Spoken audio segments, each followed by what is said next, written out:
Netflix, you don't need cable. I'm on YouTube, welcome to the hood table. Where we chop up locally and globally, been vocally. You don't really wanna miss out on these conversations. Just joke a little, huh?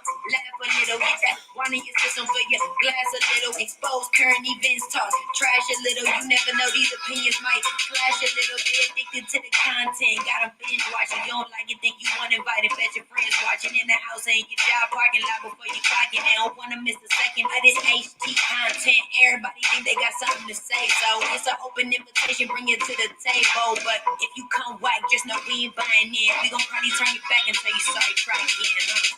Yeah, welcome to the hood table. You don't need Netflix, you don't need cable.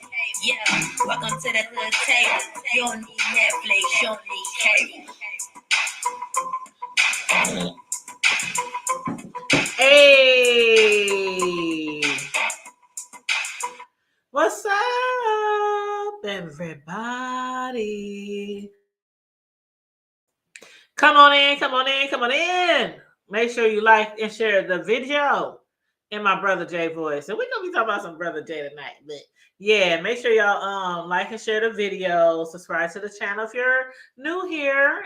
If you want to become an official hoodie, please feel free to click the join button so you can join our membership. So on that note, I hope everybody is having a wonderful end of the week, a wonderful Friday. I hope your work week or whatever your ass be doing throughout the week. I hope everything has worked out for you all week. I hope everybody is healthy, safe, warm, because it's really cold across these parts and a lot of other parts right now. Actually, I think we got up to 36. I think we got up to 35 today. So, compared to a few weeks ago when we were negative 35 through negative 40 for like 5 days straight. Child. Woo! Man, it was cold. It was cold. Shit. Hey, Miss Hog, how you doing? You said, hey, Tanya, Happy New Year. Can't stay long. Going back to work and through it. Child, you just like me. You always say that because you always be working and I always be working. And, man, I've been working all day, all night. Yes. What's up, sister? What up, though? What up, though? What it is? But it ain't when it did. What's up? That's not appropriate for this. Okay, never mind. What's up? And then as soon as I hit the link, my battery light came on. Oh no, you have to go charge your stuff. I know. Is it your cell phone or is it your laptop or is it your iPad or is it your tablet? What's going on? I thought I should just grab my laptop. But hey, she said, hey, sis, slow, gotta go. Let me look at this. She's checking in from work. She got to go back to work. But thank you, Miss Hall, for showing up. You know we be missing you, boo. Honey bunny. Yes, we love her some Miss Hall. We be just missing her. Yes, I wish Miss Hall. Miss Hall is one of those people who I always hoped would start a YouTube channel. And I'm sure by this time it will probably never happen. But yeah, Miss Hogg is one of those other people who is when you say support, like when you say support, she supports a lot of people heavy, like real heavy. So I always wonder, is she gonna start a channel? But yeah, I know it ain't for everybody. Hell, it ain't for me sometimes, sis, especially when we get around to discussing things like in the B sector. I'm like, oh, child, let me try to play as neutral as I can because I ain't trying to get no shit started. Just discussing something that somebody else can put out there in the damn atmosphere. You know what I mean? Right. Yeah, so. But yeah, so enjoy the rest of your night at work. Miss Hall, don't work too hard, love. And I think Sam is going to join us. I don't know. I just got off the phone with her and we was having a discussion. And I told her, I said, girl, I got to go. I'm late. I'll send you the link if you want to continue this conversation or you just want to jump up on a live with us. She says send her the link, so I don't know if she's going to jump on here or not. But have you ever heard anything from Bro or Carmel Diva? No, he been quiet all week. Child, they have Bro. I don't know what's going on with Bro. I seen him go live, like what was that? Like 3 days ago on Facebook, maybe 3 or 4 days ago. I can't remember. Mm-hmm. Well, I seen him live on there. But yeah, not much from him lately. But I hope him and the wife is doing okay and the grandkids. Yeah. Yeah, but child, let me tell you, it's a lot going on. It's a lot going on in real life, and celebrity news, and B sector news. It's just shit going on everywhere. So if you got some topics that you want to discuss, please let me know. If you need to send me a link or something, or so we can discuss some shit. I know I did send you that one link about TK. I didn't even get to click on it. I think when you sent it, I was working on something or something. Well, let me see if I can find it. Because this shit, Sislo, I don't know if Cardi B will ever get paid. Like Tasha K, she is doing her best to try to keep from paying that woman. She gonna end up locked up in contempt of court. That's what somebody said. I don't know if you said that or if somebody else said that. I know I said it to you before, but yeah. Somebody, and you might be right. You might be right. I'm not sure about how. See, I'm not really into. I like to talk about court cases, but I don't know a lot about court cases. Right. About petitions and like Tasha K right now, what she is basically doing. And I don't know. Let me ask you this, and anybody in the chat can answer too. How much, if you just was to say off the top of the dome, how much do you think Tasha K might be worth? Probably worth about what she owe. Yeah, about what she owe, about 3.84 million. Mm-hmm. You can look it up and see her net worth, right? And we can, I'm gonna look that up because see, me thinking like, okay, Tasha K is a world known. I was gonna say famous, but I'm gonna just say world known. Because I do believe she's a world known. Because for one, Cardi B is world known. So if she wasn't world known before Cardi B, she's definitely world known now. And so I'm gonna just tell her that she's world known, Tasha K, TK Kibi. But as far as her net worth, I'm gonna look that up. I'm gonna see what she's crack-a-lacking for. I'm gonna look it up. But you know how we as Black people, when we get a little fame, when we get a little money, because Tasha K ain't Beyonce rich, she ain't Rihanna rich, she ain't not like that. But she's sitting on a pretty penny. And from what I'm looking up on the internet, she's worth about 2 million. So that's like 2 million less than what she owes Cardi B. Yes, thank you, sis. Thank you. What's up, sis? They said 2 million, and that's just what I saw on the website. She's worth about 2 million, which is 2 million less than what she owes Cardi B. Right, and but she gonna end up at the tip. Hold on, babe. Yes. You said peek on in. Make sure you like and share. But yeah, so Tasha K has been in the news for the last few days. Tasha K, she's still not trying to go down.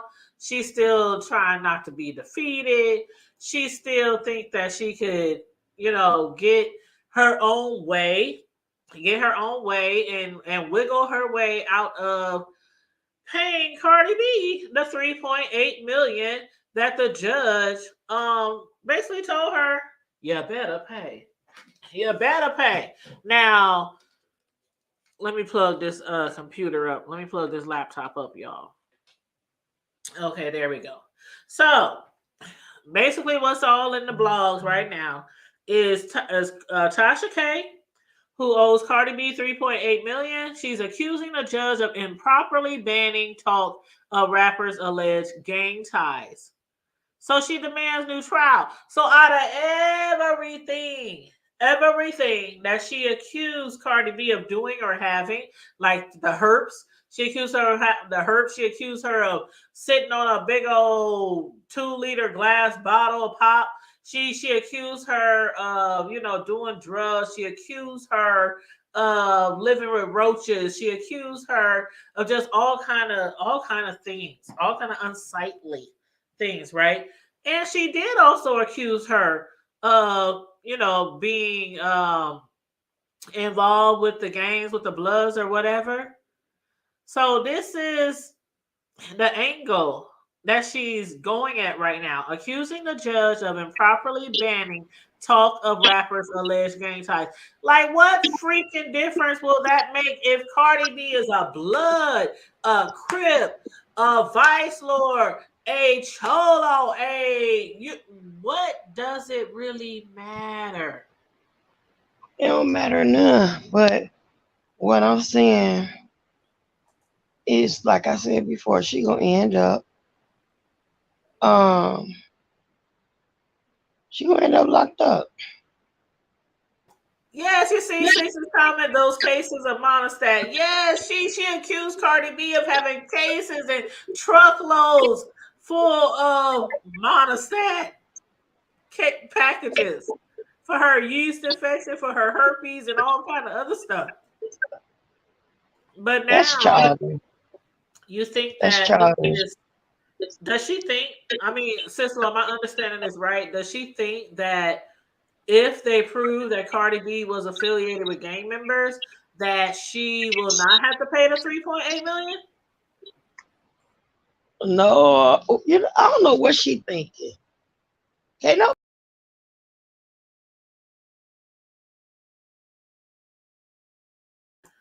I don't know where Sislo went. She got kicked out, but I'm sure she'll be back.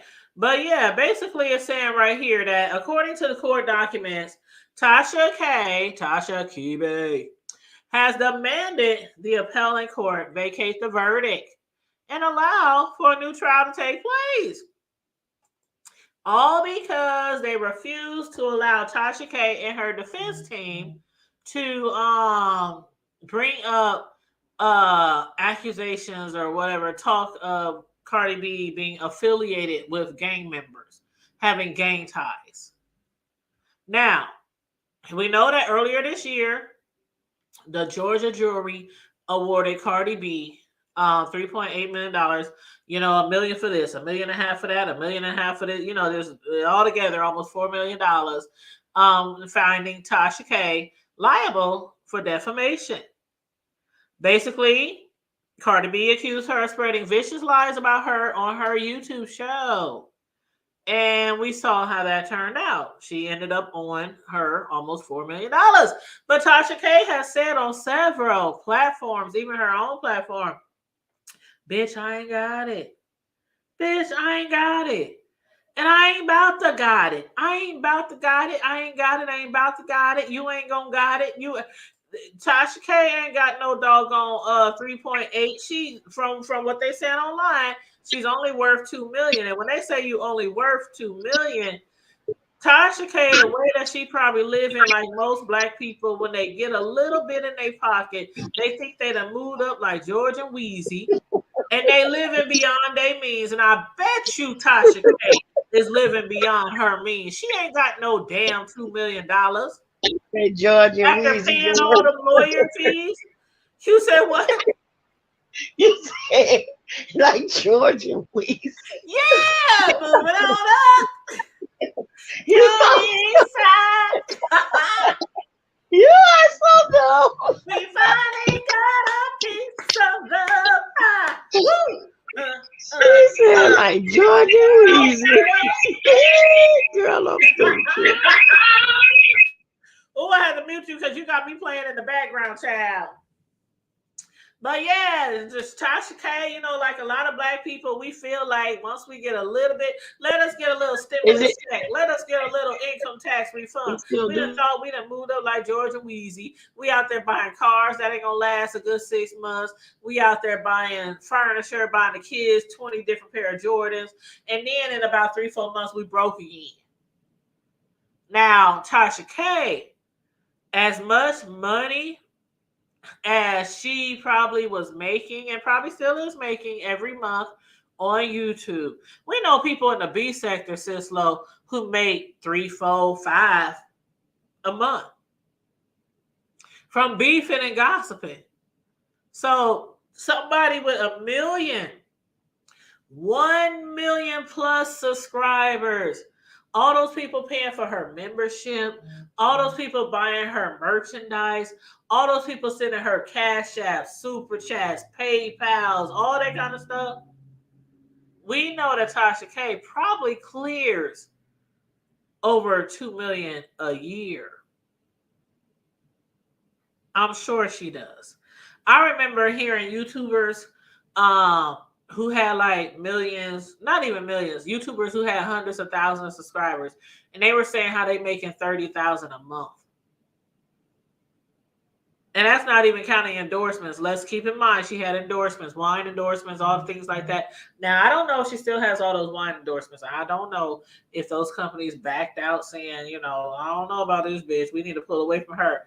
But there was YouTubers that I had seen who were making 30 to 50,000 a month, and they weren't even in the million range yet. They had hundreds of thousands of subscribers. So I'm pretty sure Tasha K, if we have to have her pull her damn tax forms like they doing Trump, that she's probably clearing over 2 million. And then let's not forget her husband. Her husband has a company. He has a company. He does his filming. He does his recording. He does his, whatever it is that he does as well. So I'm pretty sure they're clearing more than that per year. But again, you black, you from the hood. We saw how Tasha was living before she made it big. And I'm not even hating on her because, trust me, I done lived in the projects. I done live on Section 8. I done live in apartments. I done lived on people's couches. I done lived in people's basements. I done lived in people's lazy boys. I done been there and back when it comes to living conditions, okay? I'm good now. I'm good. I'm okay. I got me a nice little spot, but I know how hard it can be sometimes. I do know that from personal experience. So no shade to how she was living when she first came on YouTube. But we saw at one point, I think she was living with her sister or something, Cislo. Then she had got her own little apartment, her own little house. And then she got this big old, she got a bigger house, in Atlanta. You know how it is. You get more money, you try to move up like George and Weezy. Right. But I still think that she's probably living beyond her means because from what they saying that she's worth 2 million, I think Tasha K should be well worth that, even with all the attorney fees. Even with all the attorney fees that she has paid. Right. Ain't no way you talking that much shit and clowning that many celebrities and spewing that many lies and vile information and hearsay information on all these celebrities, and you only worth 2 mil? Like, if all these celebrities a wine company too. You, yeah, she has a what? If all these celebrities came together and sued your ass. And Joycelyn Savage's father and her parents still talking about suing her, right? So it's like all these people coming at your ass. And you only worth a measly, and in the bigger picture, She's a measly 2 million compared to most of these people that she be dragging. Like Cardi B say, she tried to ignore her. She really tried to ignore her for a long time because she's just a blogger. She's just a YouTuber. Cardi B had a whole bunch to lose, way more than Tasha K. But Cardi B couldn't take it no more, and she snapped back. And I'm glad she snapped back because Cardi B, what she did basically was, remember Sislo, how we were saying in the beginning, this is going to prove if bloggers can really just say whatever fuck shit they want to say on a platform and call it allegedly. Yep. We sure did.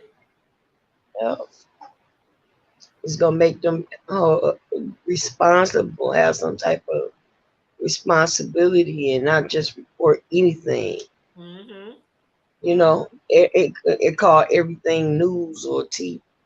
Mm-hmm. Especially if you wanna call yourself a journalist, then you have journalistic responsibilities. You have the same responsibilities as a journalist. And girl, was she not calling herself a journalist all the way up until she lost? I'm a blogger. I'm a journalist. Ain't got nan degree that says anything about journal or lism. Now maybe liism, but no, she ain't got. I ain't never knew her husband had that until it was time for her to pay. Girl. Now all of a sudden, I'm a YouTuber. I'm just a blogger. I'm a YouTuber. I ain't got no money. I ain't paying shit. And I'm gonna drag this shit out to the end of the earth. Made a video, made that music video, her outside the bank, and she's gonna get held in contempt. Is what she's gonna get. Yes, and it's crazy. It is so crazy. I'm just like, just Tasha K, just take this L. Just take this loss. I mean, you could, come on now. When I owe bill collectors, you know what I did? I would call them up and just say how much I could pay. Yeah. I would call them up and say, I can pay you this month. She ain't trying to pay nothing. Yes, I can pay you this. One thing I learned from my grandmama when I was growing up, my grandma, she always said, if you owe anybody anything when it comes to a bill collector, don't try to bypass the phone calls. Don't try to pick up the phone, tell me no speak no English. She said, you tell them people what you can pay them every month. And she said, if it's $1, if it's $5, you tell them what you can pay them every month. And as long as you're paying them and you're going by what you told them you can pay, they can't do shit to you. And that's what I learned from my grandmother, growing up. Tasha K, you need to contact Cardi B's attorneys, or hell, contact Cardi B and say, listen, bitch, I ain't got it, but I can pay you this month every month from my YouTube money, my whatever. I can pay you this much a month. Because Tasha K, you can't just get out this $3.8 million, even if you can prove that she had affiliations with the damn, what I'm trying to say, the gang members. Mm-hmm. But yeah, she's basically trying to get them to throw out that that lawsuit, that $3.8 million that she has been forced to pay her. That she's trying to get that thrown out, and I guess a retrial. I guess she's trying to get a retrial. She's trying to get a retrial. Yeah. Retrial. But I don't even think Tasha K learned her lesson though. When it gets down to it, she ain't learned her lesson. She ain't learned it. Nope. She still thinks she running things. Mm-hmm. She thinks she's in charge. Mm-hmm. She thinks she running things, and she thinks things go her way. She's narcissistic. Mm-hmm. Period. And she gonna end up, like I said, locked up for contempt of court. She really is. Shit, I'm telling you, I'll be up there. Cardi B, can we please talk? Can we talk? And I Can can't, we I just don't, talk it for just a looks minute? for credibility. Girl, I want to make some payments. I'm telling you, that's what I be. That's what I be. I be Tasha K. I'm like, I want to make some payments, Cardi B. Can we work something out? She ain't trying to work nothing out because she don't want to pay, period. She really think that she gonna drag this out her way and she gonna end up locked the heck up. She gonna end up locked the heck up. And guess what? And then she get locked up. They sure gonna keep her because she's a flight risk. Mm-hmm. She don't fled to Africa already. Remember when she jumped up to Africa? Mm-hmm. Is that our girl in the back? I know that ain't. Look at Karma Diva. Look at how cute with her. Oh, Hold on, I can't hear you. Let me turn my volume up. Look at Karma Diva coming through with the my lip gloss be popping. My lip gloss be popping. Look at Karma Diva. I see That's Vaseline. That's Vaseline. Girl, she said that's Vaseline, child. Oh, your hair. What color is your hair now? Is it like burgundy-ish? Uh-huh. Mm-hmm. Looking cute. Mm-hmm. Looking cute. I wouldn't say all that. Yeah, you are. You are. But girl, we know how we do though. We up here on Friday talking shit. We was talking about Tasha K trying to get the ruling overturned and shit. If she don't quit playing, she caused all that havoc, and now you want to play victim. You know you're throwing rocks and hiding your hand now. Mm-hmm. And the stupid part is you had millions of people watching you do this shit, and you got it on video. Mm-hmm. Mm-hmm. So why are you dragging this out and just causing more fees to be raised and wasting the court time? She is basically trying to say that the judgment, it should be tossed out and it should be a retrial because of the fact that the judge refused to allow them to mention anything that had to deal with Cardi B, maybe allegedly or was affiliated with gang members. What did that have to do with her videos? Nothing. It has nothing to do with her defaming her. I mean, okay, exactly. Now it could mean that if she proved, and Cardi B mentioned, several. She's mentioned that she was affiliated with the Bloods in the past, but I guess if this and that ain't no secret, everybody knew that. But I guess she believes that if she can prove that to a judge, that she was affiliated, then because basically where it's sitting at right now, Tasha K lied about everything that she ever said about Cardi B on her panel. But if she can prove that the gang shit wasn't a lie, maybe she could get it tossed out and get a retrial. It's stupid. So but she don't understand. She can negate the whole trial on one piece.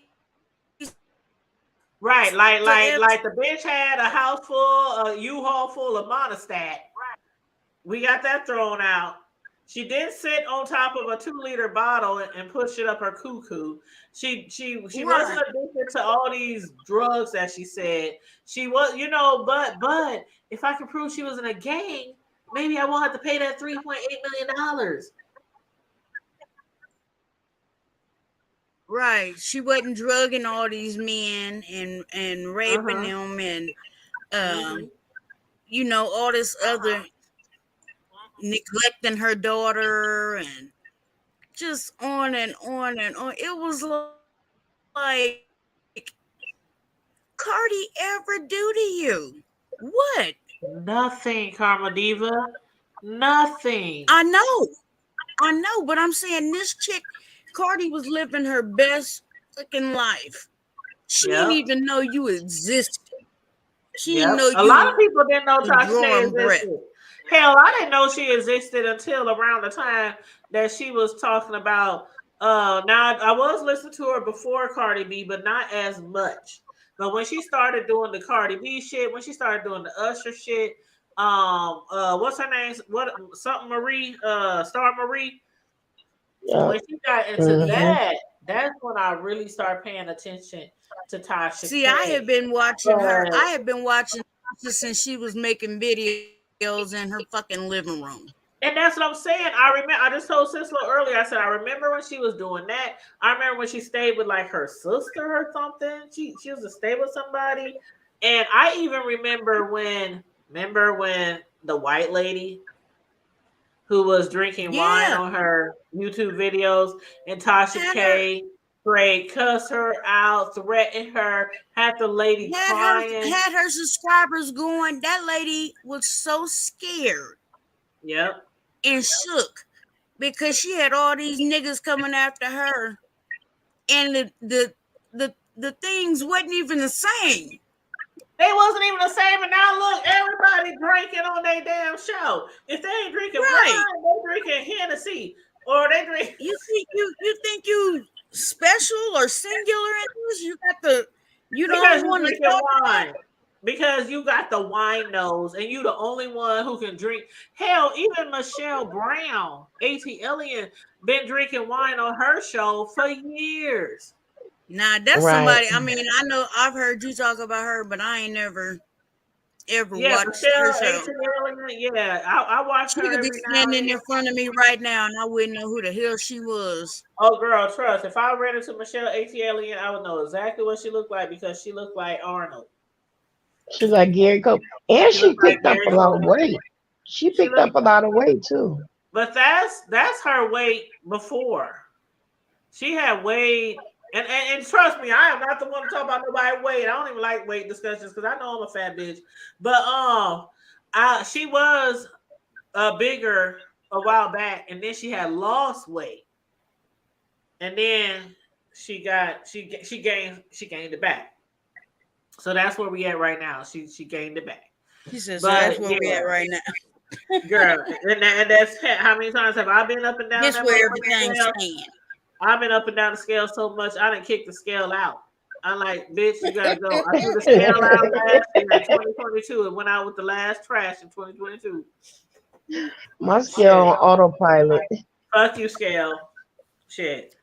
I was Next time I happy see a scale, it'll be at because my annual appointment at the hospital. That's when I see Tanya will it. tell you this time last year I was so thin. I had lost because I was so stressed. And if you knew me, like back when me and Tanya first met, I was a big girl. I was a proud big Me girl. and Carmenina could fit each other clothes back then, and we was still getting it. Like, I was a they just don't know. They just don't know that good thing. Okay, never mind. Go ahead. Okay, you see my name there, Pastor Pimp. You remember Pastor Pimp? Sorry, I'm about to say something now. But anyways, but yeah, just all the stress I had, the sickness and all the stress I had been through, I had got down to like 152 pounds. And for me, and for your height, that was nasty. Yeah, for your height, yeah. Yeah, I did not like it. It's you know what, Comedy though, but I don't like how the doctors sometimes say, if you're this height, if you're this, then you should weigh this. Because sometimes if you go by my doctor was so happy. You're looking like a damn anorexic African. If you go by what the doctors say all the time, well, you should only weigh 120 and so happy. Wait, he was so happy. And I was like, no. I started drinking Carnation to try to build my appetite back up and to put a little weight back on me. And it helped. It took a little while, but it helped. And I'm so proud. I'm like, now I'm up to like 175. I'm like, hey, that's my goal weight.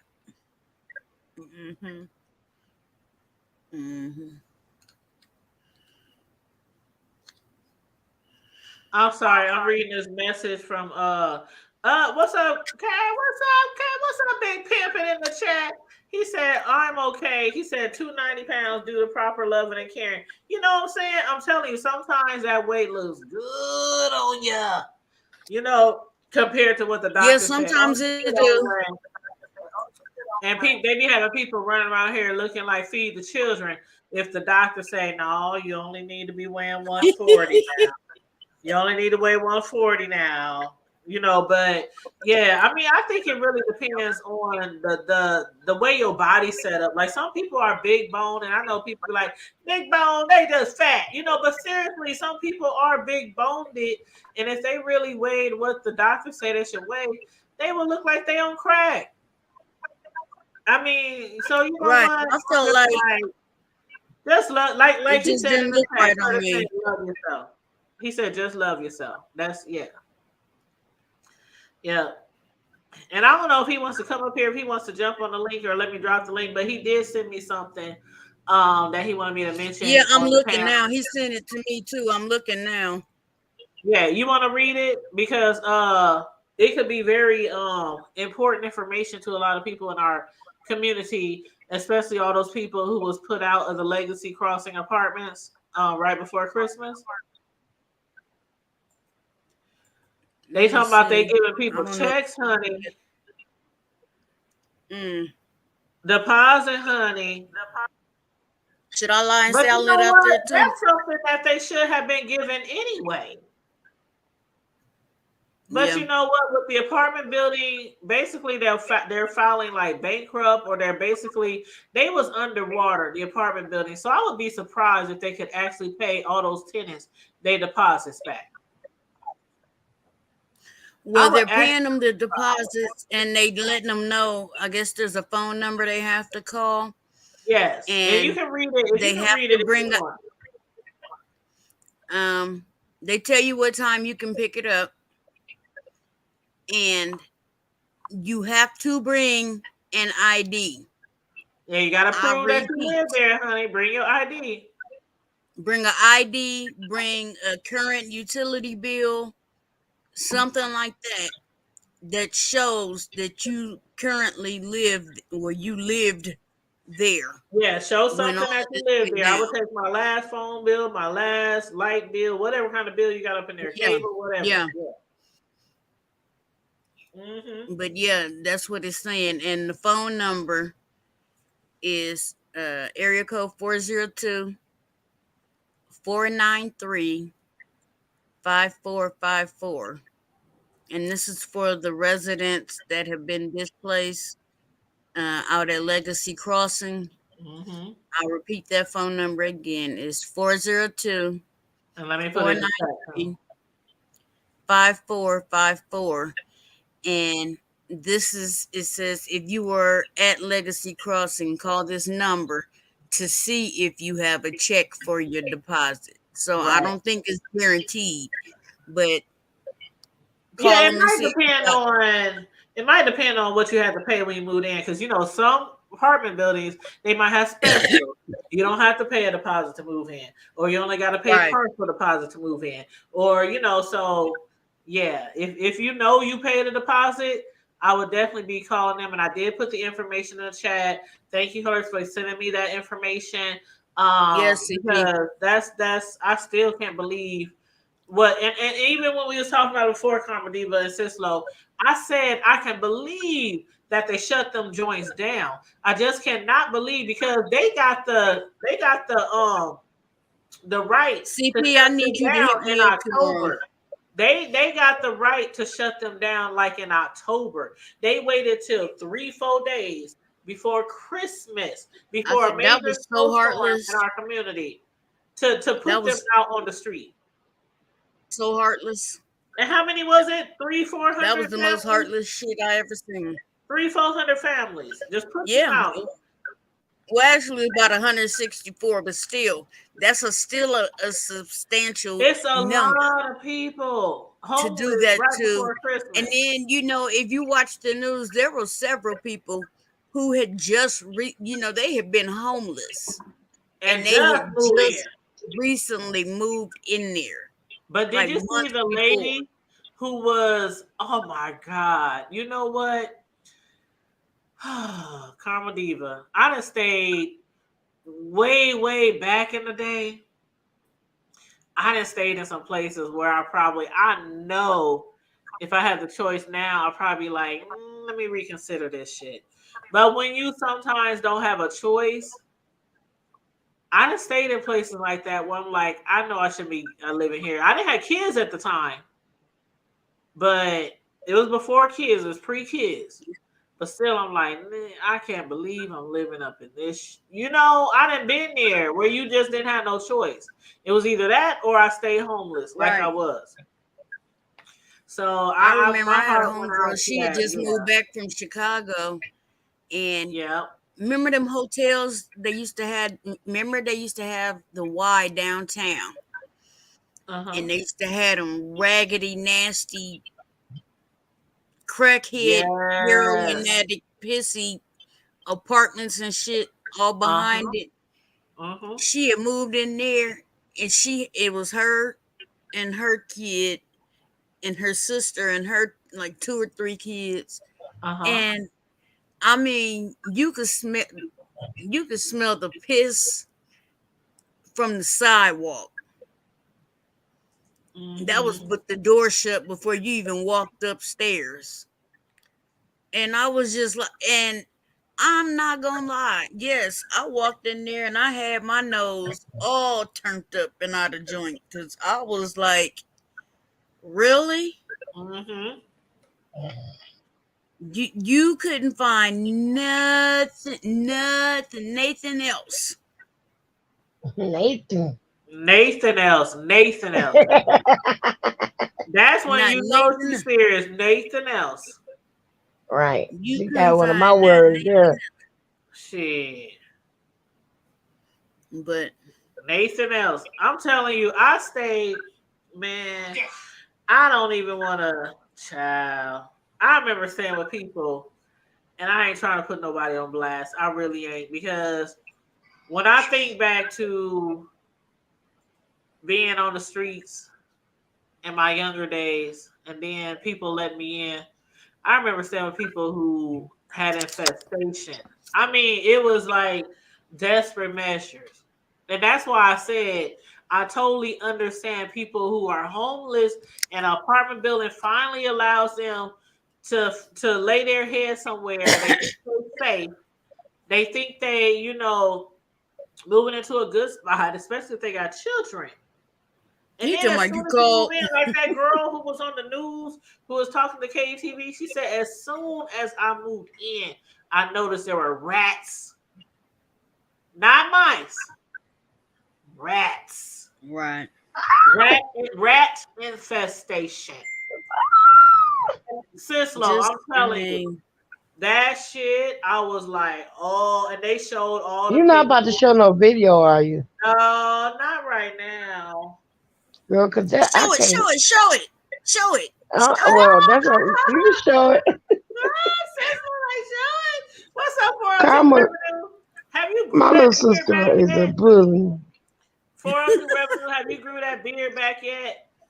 You got Girl, 5 you just weeks. asked him about that beard last week. It You ain't got popped up 5. yet. Nope, he got 5 weeks. He got 5 weeks to look like Santa Claus. He got 5 weeks to look like a black Santa Claus. What's gonna happen in 5 weeks? He better have that beard back. Go around here trimming that thing off, looking like he 21. Shoot. The hell? Okay, little old baby face. I know, little baby face. But no, man. He said, what he say? Somebody been eating some good chicken, Popeyes. What the He heck? talking about my lips. Oh! It took me a second to figure it out. Yeah. That's all right. I got you. I'll deal with you off camera.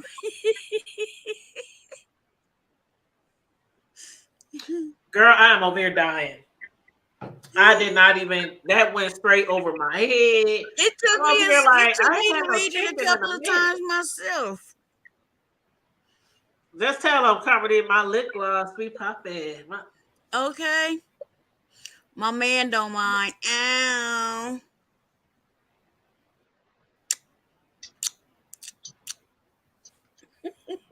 That part. That part. Her man don't mind, and that's all that matters. Me leaving lipstick. Is it? What kind of flavor is it? Is it a flavor? Oh Lord. Girl, you know how you be having that flavor on your lips and you be kissing your nigga? Love Boy, not. they be like, give me all that strawberry, give me all that apple, give me all that grape, give me all that. They be thinking they eating a whole bowl of fruit. I got a good one because I can tell you that man loved hell. He loved me with crust in my eyes and every damn thing else. I'll be like, what are you talking? Did you say question your eye? Leave my mouth out.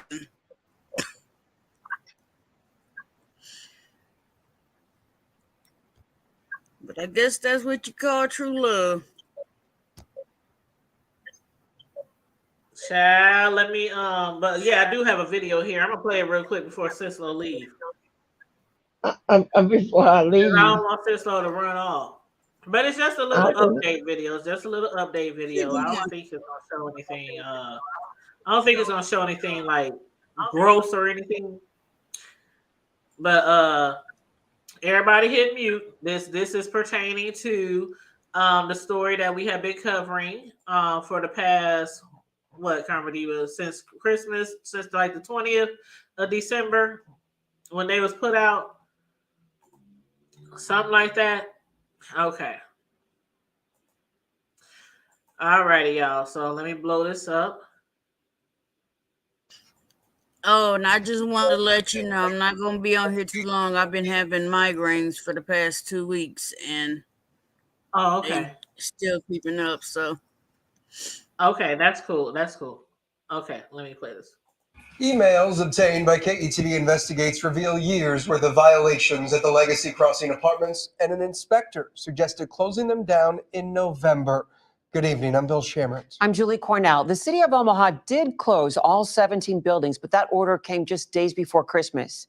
Inspections noted everything from mold to rodents and raw sewage and apartments without heat. As KETV Newswatch 7's Sarah Felias learned, an inspector worried for tenant safety long before that. Tonight, we're asking if the city could have shut down the apartments sooner. She's live with the investigation. Sarah. In our request for emails from the city dating back to 2019, there's a long list of violations and work done to fix them, followed by more violations. City inspectors with both housing and fire say as long as work is being done and owners are communicating, their hands are essentially tied. Days before Christmas, tenants at Legacy Crossing off 108th and Fort learned they must leave their apartments for serious safety violations. But it turns out the city knew about the violations well before then. Omaha Fire Battalion Chief Scott Fitzpatrick oversees fire inspectors. We've been there for 10 months fighting this battle with Legacy Apartments. Emails dating back to 2019 detailed violations, but Anna Bespoyasny, the city superintendent of permits and housing inspectors, says work was being done. The owner was actively engaged in rehabbing the property. They had pulled permits. They were improving multiple units. The City of Omaha Housing has two ways apartments can be inspected. One is through tenant complaints. The other is through the newly formed rental registry, which randomly selects 15% of apartments on a property to be inspected. The rental side of inspections that we did, they did pass this first year. The issue with both routes is the housing inspector can only check the complaint apartments or the randomly selected apartments, and the owners legally have to be given time to fix any violations. We are bound by a consent decree from a lawsuit back in, I think it was 2012, 2013. And so the timelines that are associated with our compliance measures are dictated within that consent decree. The The city says it brought in fire inspectors early last year on a hoarding complaint. They're allowed to inspect entire buildings, but they also have to give owners time to fix issues. And while both inspectors reported problems and progress, emails show communication with Legacy's owners began to break down last August. We tried to work with them, with the owner, tried to get with them, tried to have them, fix the corrections that needed to be fixed. And it just got to the point where nothing was happening. And we didn't want a tragedy to happen. Emails obtained by KETV reveal multiple conversations about Legacy Crossing. The fire inspector on November 4th saying, quote, "The property condition is getting worse," end quote, and that the property owners seem to have given up, putting tenants' lives at risk. The city says around this time, Legacy's owners told them they plan to sell the property. In an email after a meeting held by housing and fire inspectors, along with the property owner's attorney on November 22nd, the fire inspector writes, quote, "The lawyer did not excuse the apartment conditions, but wished to stretch out any possible closing of buildings until after the sale. I expressed to the lawyer, John, that my concern is for the tenants and the owners, and that it sounds as if he's wanting to compromise the life safety of tenants to get to the possible closing date. I expressed to him that the owner had since February to get the buildings up to code, but that shortly after starting, they just stopped altogether. Residents were forced to move almost a month later. The city stresses work was being done behind the scenes legally to line up the order to vacate. It wasn't until we were able to confirm with the fire inspections that their inspections had come up with serious enough violations that we could basically prepare a coordinated effort to vacate the buildings. The city says it decided Thursday, December 15th to vacate and informed the property owners and tenants Monday. Inspectors say they were working with nonprofits and city leaders to secure new housing for tenants. What we didn't want to have happen is vacate these people and have them literally out on the street with no place to go. The city says, while not perfect, they consider Legacy Crossing's order to vacate a success, saying there were no tragedies, especially after nearly back-to-back fires in buildings. But they know they do need to reflect. I welcome the scrutiny.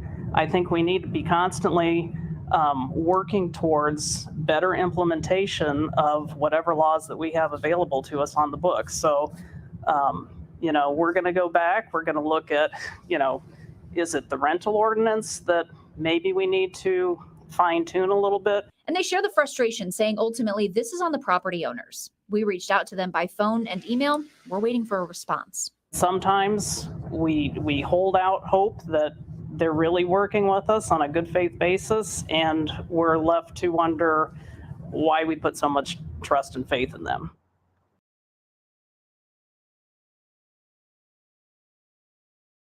So basically, from what we can gather, and welcome to the panel, CP.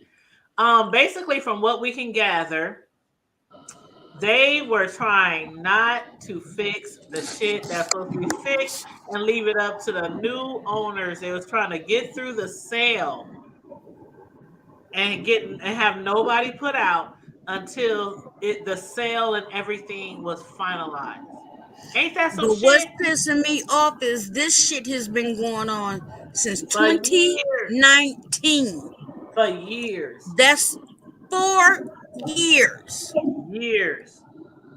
And then you wait until 3 days before Christmas during a We ice had storm. blizzards and all ice storms and all kind of shit going on that week. The But the thing is this. whole continent, pretty much the whole continental The whole 48 continent. Yep. But the thing is was this, frozen. if you listen to what the people say from the city, as long as the landlord is doing some improvements, they try not to shut them down. So the landlord was doing some improvements, trying to hang on for that sale.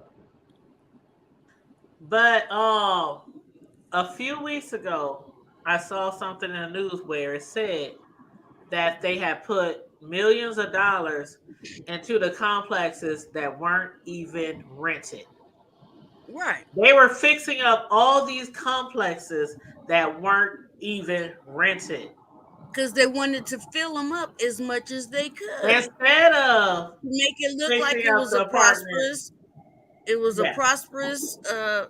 building, and that would entice the buyer knowing that these were some shitty ass apartments. But when the buyer realized that the situation was much bigger, they backed out. And once that Buyer happened, was smart. then the owner stopped all conversation with the city, because they was probably like, what the fuck we gonna do now? What the fuck we gonna do now?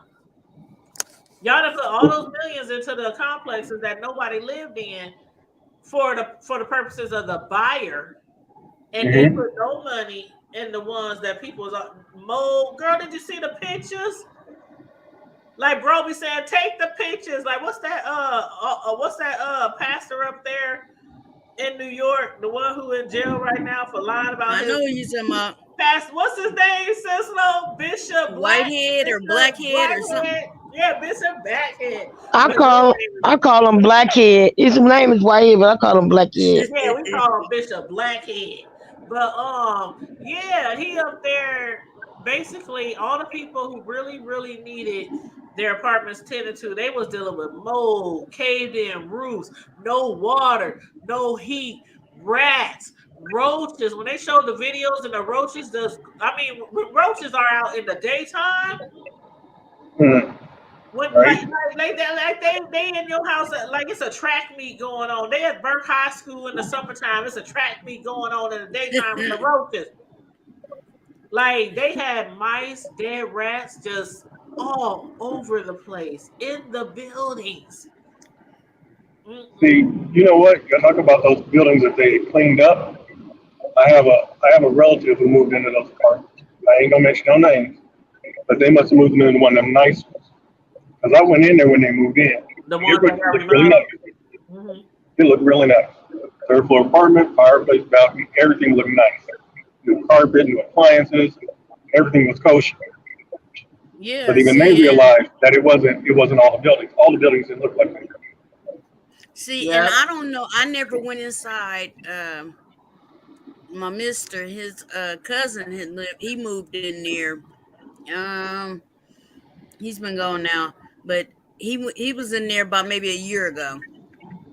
He stayed, but then he moved. But I never heard him say anything bad. I might even call him and ask call him up, girl. We might get like a little interview, girl. Call him up. I don't want to talk to his ass on here. Girl, call him up. Tell him what you want. You better call him. I'll hit him up and ask him, but I ain't finna bring him on here. I've been hoping that somebody would reach out, because I don't know nobody who lives there. If I did, well, he lives there, but like I said, I'll hit him up and trust me. If he moved last year, if they've been having problems since 2019, he moved last year, I'll guarantee he got some shit to say. He probably do, and he's one of them. He like everything spotless. Everything got to be where it got to be. Don't move. So yeah, I'll hit him up and see if he wants to come on. Because trust and believe, if I knew anybody who lived there, I would have been contacted them. I would have been had them on here. I don't know about bringing him on here. Hey, tell him he ain't even got to show his face. Like, okay, this is what I was gonna get back to y'all before I showed the video. There was a white lady who lived there, and her dad had to come and get her and her daughter, help them move. And she said, I'm so embarrassed. She said, I'm so embarrassed because she said, I would not normally live in these conditions. She said, I would not normally, she said, but she started explaining what she was going through.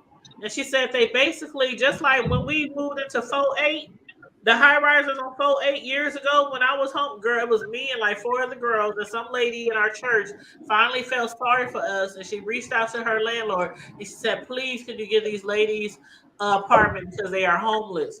And he literally, no checking, no background, no calling, no jobs. We moved in like the next day. Wow. So there are some landlords out there who don't give a fuck about your background or if you got a job or not. They just want that first month's rent that, I kind of like them. I do kind of like them, but when you're in the hood, you got to be careful when you're in the hood. And y'all know 4-8, if y'all ever been in 4-8 back in the day, like in the 90s, them shits was Man, That's why I said that was I life or lived death with up in them I didn't bitches, and care I ain't even about it. playing. It was life or death up in And there. it was life or death. For real. The entire 4-8 from Ames Street all the way to Sprague Street, boy, all the way up the year, all the way up. Boyd Street. Boyd was Whoa. And I used to stay in some apartment complexes on Boyd Street after I had my second child. And Hell it was a no. duplex. Boyd Street was all gang territory. All gang territory. Gang and crackheads. Yep. Go ahead, Curtis. Go ahead. For those of us who aren't quite hood, what is 4-8? What do you say? What is 4-8? I'm not that hood. Oh, I'm sorry. You know the high risers on 4-8. The high risers on 48th and Sprague. 48th and Sprague. They over there by where North Star is. Okay, yeah. From North Star, you can see them tall ass high risers on 48th and Sprague. And right now they are community. They are community. What are they now? They some kind of community. Like 3 stories. It's like owned by the city. I'll just say that it's owned by the city right now. They do some type of community involvement or something there. But back in the day, 4-8 was the spot where you could make a lot of money and you could get a lot of honey. Oh, like that. Okay. 4-8 was ghetto as fuck. Put it out there. And not just 48th and Sprague, but like I said, all the way from 48th and Ames on up. Every block. It's Because still shitty over there. CP, you know how you turn off of 48th and Ames and you're going south, all those streets with all those apartment buildings? Yeah, that whole area was drug infested and gang infested. It's still shitty over there. And I'm going to tell you what. I know what you're talking about. Now all them like Vietnamese people.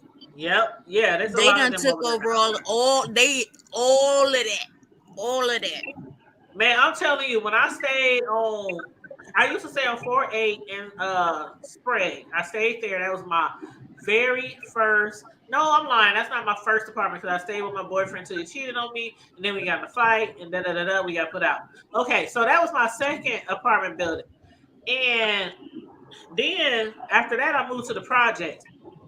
After I moved from the projects, I moved on 48th and Boyd, so the same little area, and it was so fucking ghetto. I remember one time it was me and my 2 little babies and my homegirl over, and her nigga came over there with a gun, threatened to shoot up my little old house because he was into it with his girlfriend, who was my homegirl, who was in my house. And me and my little kids was hiding. It was, the house was like, you know how they say those shotgun houses? I know. You can like literally walk in the front and see the back and everything. Like, I know somebody you close man, with. we had like nowhere to hide. I know somebody you close with that used to live over there. Girl, the person you talking about is probably the person who nigga tried to shoot up our house. Your relative? Uh-huh. Oh, okay. But yeah, so but that it was so hot over there. It was so hot over there, and that's why I say, like I said, my mom moved over there because she was trying to start over. Mom was trying to start over. She had my brother, and at the time I was living with my dad. But I would come over there, kick it with mom and my brother and shit. But man, there was times in the middle of the night I never forget. It was more than once, but one particular night, this lady running through. You know how the front was like a balcony, basically. It just wrapped around. But she running through that motherfucker butt ass naked, screaming and beating on people's doors to my help, he gonna kill me. And this dude running behind her with a big ass knife. Bitch, you think I'm finna open my door? Hell no. I will call 911 for you, but I can't let you in. Girl, that's why you just ain't gonna go down like that. I'm sorry. If anybody could ever call me to the carpet and say that Tanya spoke about somebody's dwelling place, can't nobody call me to the carpet and ever say Tanya talked about somebody's dwelling place, somebody talked about somebody doing bad, because I'm one of those motherfuckers who I'm from the hood. Like, our platform is called the Hood Table, but some people don't really take it as these niggas is from the hood. You know what I'm saying? And we done had hood tendencies and lived a hood life and went through hood experiences. But that's one thing I don't know if I got it mainly from my mother or mainly from just living in the hood. But I try so very, very hard not to judge people who are homeless, who ain't got a lot, or okay, to this day, you know how people will be inviting you to places, to parties and shit. You might go to a motherfucking house, they ain't got no furniture. It look like Man, the I house remember one falling apart. time. It look like I the don't house even remember falling how. apart. And I be up in there. I be just like, hey, what's cool? You know what?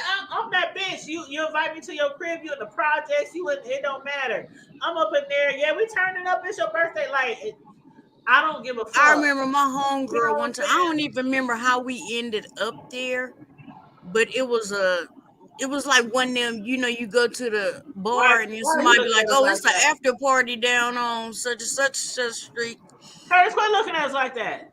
Right. We ended up down off of like 24th and Caldwell over there by Kellum. Oh, that's down in the That's Man, off Cumming Street. Yeah. when you say, I promise it was an abandoned house. It had to be. It had to be. But when I was like, I'm one of them people, I have always felt when something don't feel right, bitch, that mean it ain't right. I'm gone.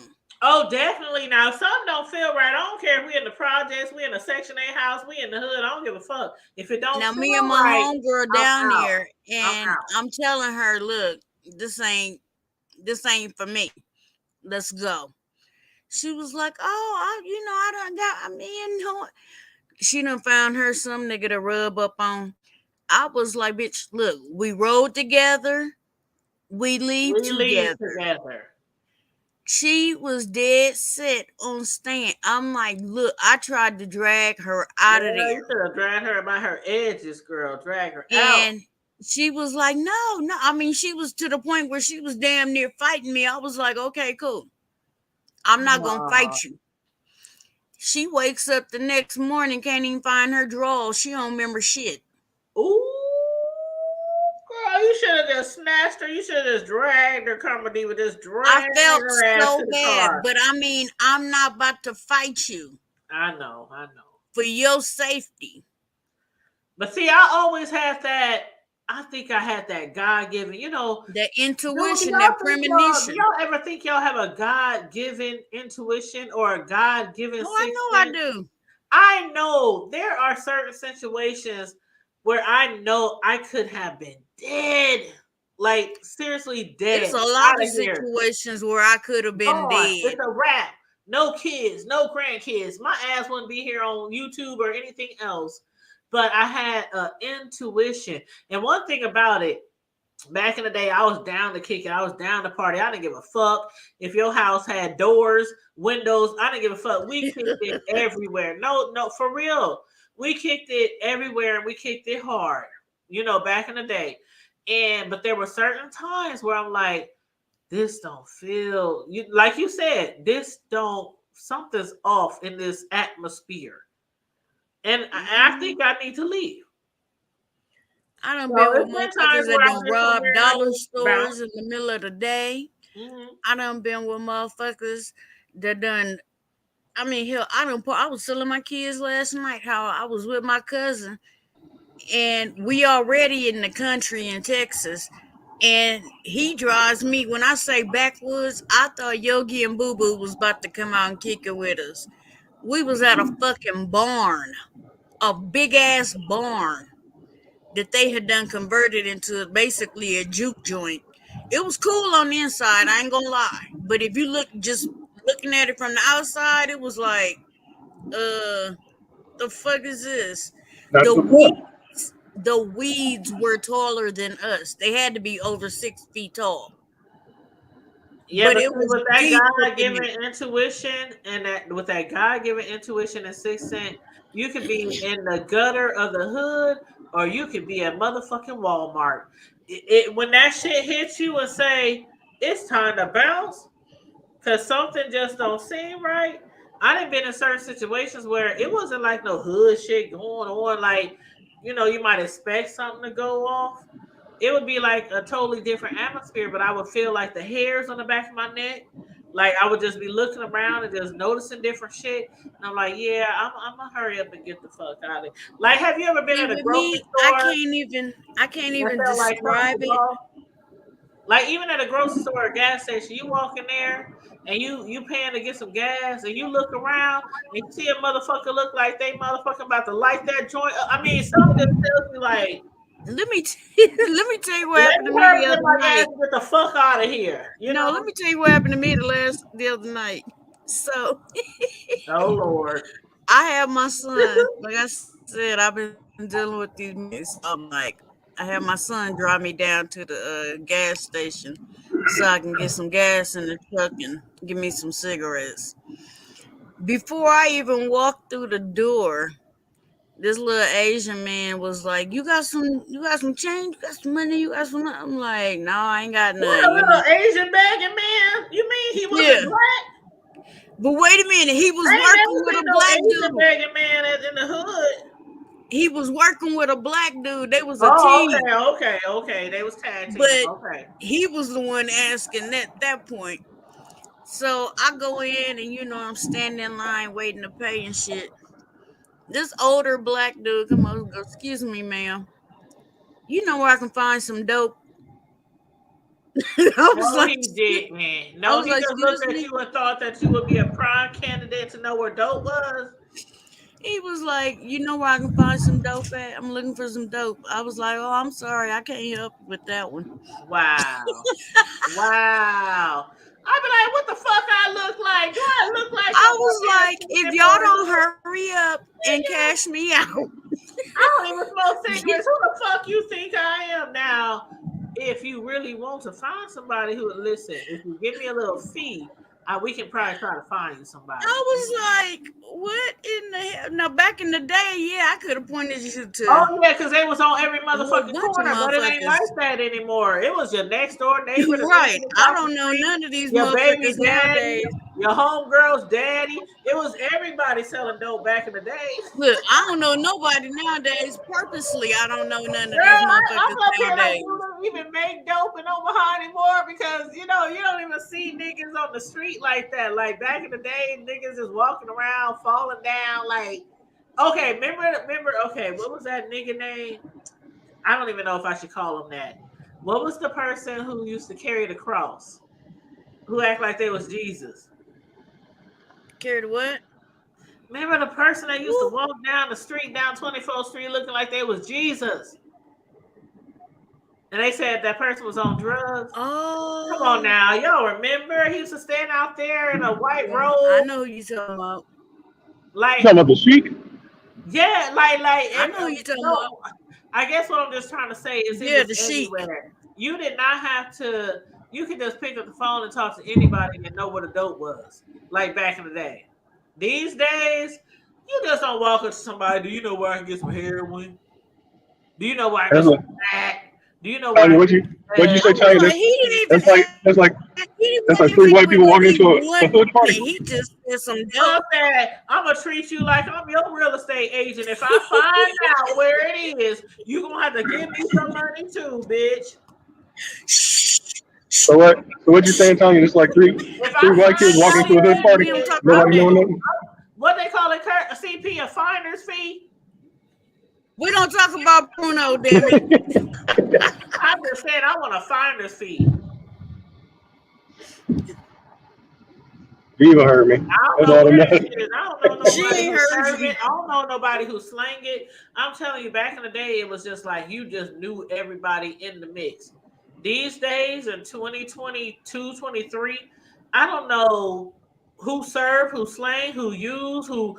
It's like, and that's a good thing though, because the city. She's just trying to get her point across. We know how the city. We know how the city used to be and how drug infested our neighborhoods was and how gang infested our neighborhoods was. So it's a good thing that we really don't know who sell, who serve, where That's you like can these get little it. punks nowadays that call themselves gangs. They They ain't ain't shit. shit. Because They at ain't least back shit. then they had some kind of hierarchy and some kind of code. They Now, ain't shit. these little motherfuckers, That's what you call them, little motherfuckers. they That's all just they some do, little they motherfuckers. unruly motherfuckers. That's what they are. Mm-hmm. Yep. And I don't pay them no But you attention. didn't hear No you didn't attention. hear what CP said. Oh, what'd he say? What'd he say? Why he eyeballing us? What'd he say? No, I said kind of like, three white folks run into a hood party talking about, hey, what's going on?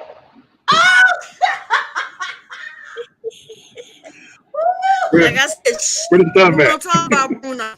You know what, CP? We got the picture, but I wish somebody would have recorded it. I wish somebody would have recorded it and recorded my reaction when I came in the kitchen. It was like, who But the here's fuck the are y'all? crazy part. They walked in right behind me, and I swear I never seen it because you know how you had that little pathway from your front gate to the side She's door. trying to set us up, CP. Just I where they came from. You didn't see him because that I was knew the where game. they came from. The game was you wasn't supposed to see him. man. And it was like he was shutting the door, and these motherfuckers came in, and it was like, "Who are you, and where did you come from?" Unless they came from around the All back, I like heard by your was- garage. But even All I heard then, was Tanya. All I heard was Tanya. You are wanted in the kitchen, and I was in there kicking it and having fun. And next thing I know, they talking about Tanya. I'm like, I go up in the kitchen, and I see all these white folks, these Caucasians, in my kitchen. What time was it, y'all? Like 2 in the morning? Like it was middle of the night. it was early, late night in the middle of the morning. I'm like, telling you now. And they all got I on promise college. you.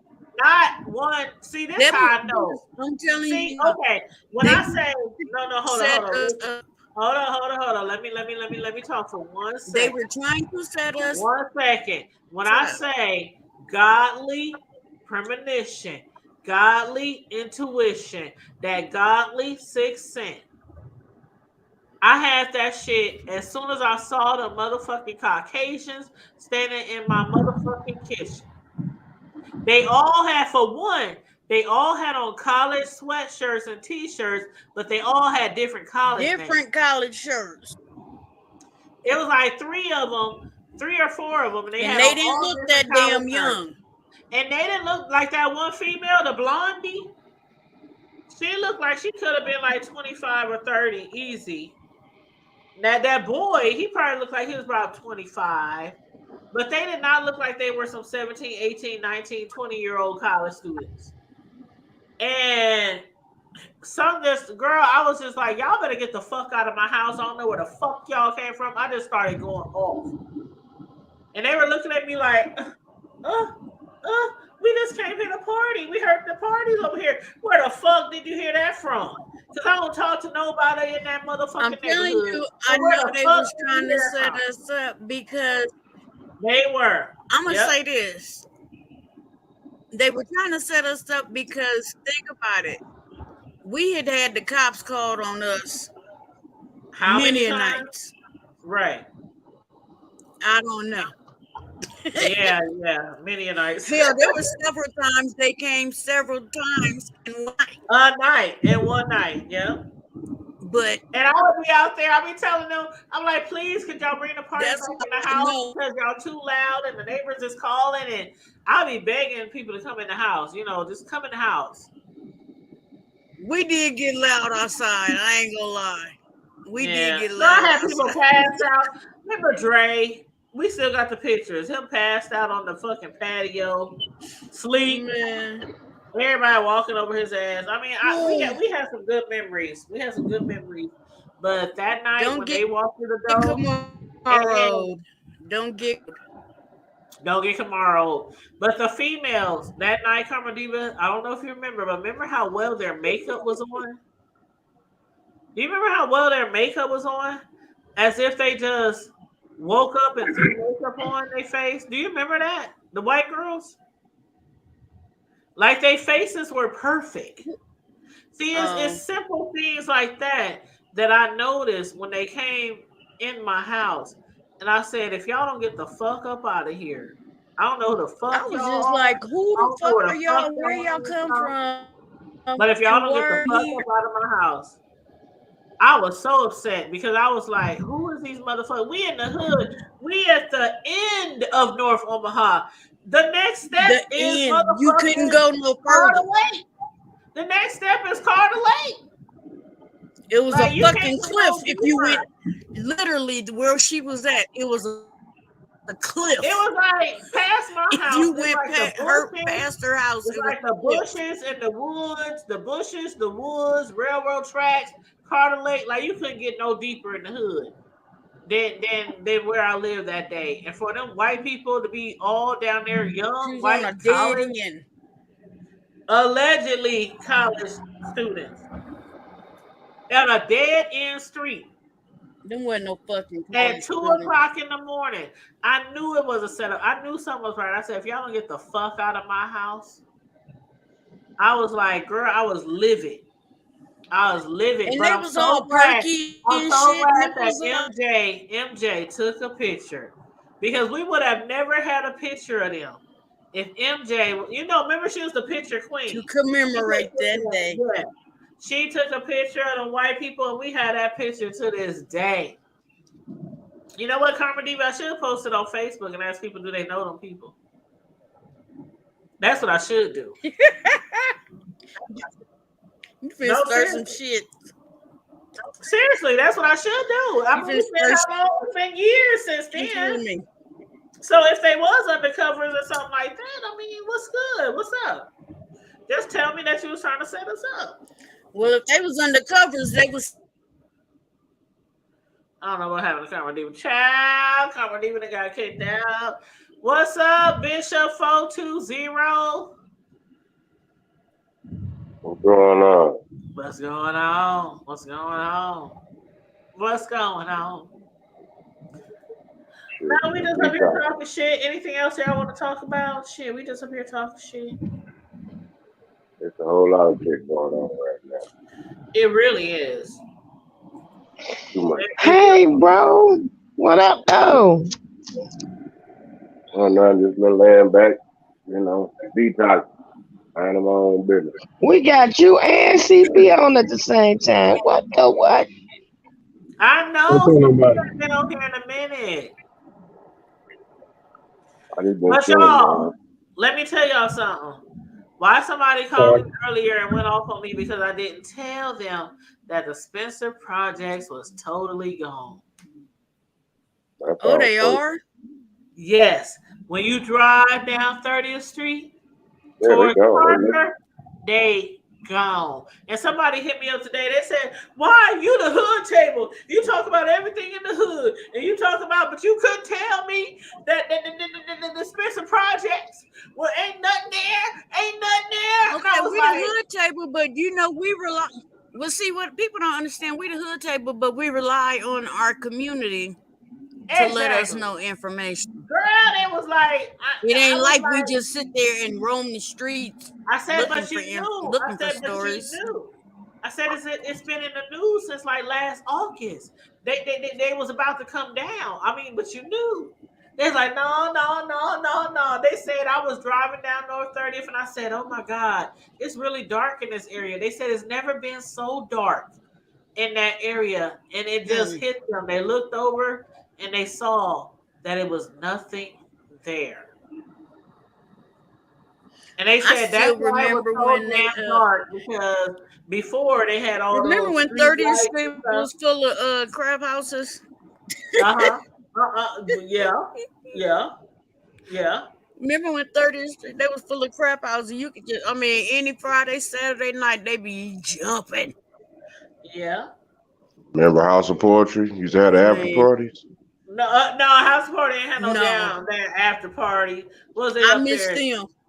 killing rats? Look, them must have been before my time. After hours, they was up there killing rats and dogs. I know, right? No, I ain't gonna put that on the house party, but that motherfucker used to stink like squirrel the high nuts. heaven. I done been in so many stores since then, meat houses, and I swear there was They no smell like rancid but dussy. Chubbs and Fields ain't too far I'm gonna tell behind. you, From the rooter to the look, Twitter, House of Karma Poultry, Fields, Louis, Chubbs. Chubbs. But that House of Poultry, that they had that Louis Market. House of Poultry had the most. I used to hate my grandma used to drag us in there. Oh, I'm like, Grandmama, can't we just wait outside? I had a babysitter that used to send me and her son in there to buy her cigarettes when I was little. Oh, child. And you would have known. I used to beg my grandma. We didn't even have a note. She would just send us with the money. Damn. Yeah, you didn't really need that back in the day. Shit, you can have a note or not have a note. And they'll sell you cigarettes. Nah, if you had a note, that means they know exactly who it was. That means you had you had a good credit account. They knew her son, and they knew, shit. They knew her son, so although they didn't know, that was one of them to steal the kids, because hell, they didn't know if they could buy for the parents for themselves. Well, my stepdad would write a note for some Winston's 100. And we just take that little note down there, and he always gave us a little extra change. So we get some Winston's 100s, and we get like some Chico sticks.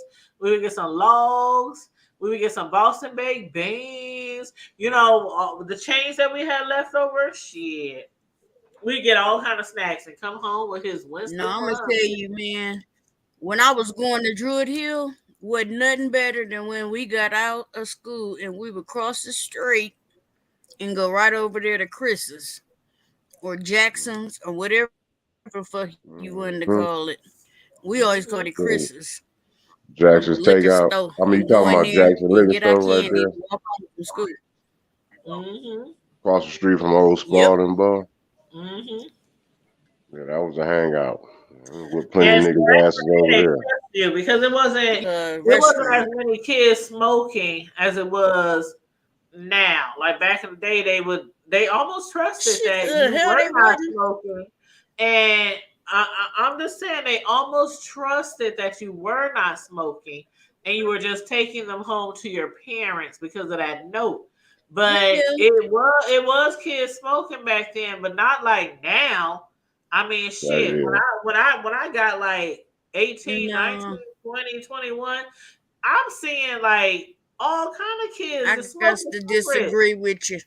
And I'm like, because think about it. Like my grandpa started smoking when he was 9.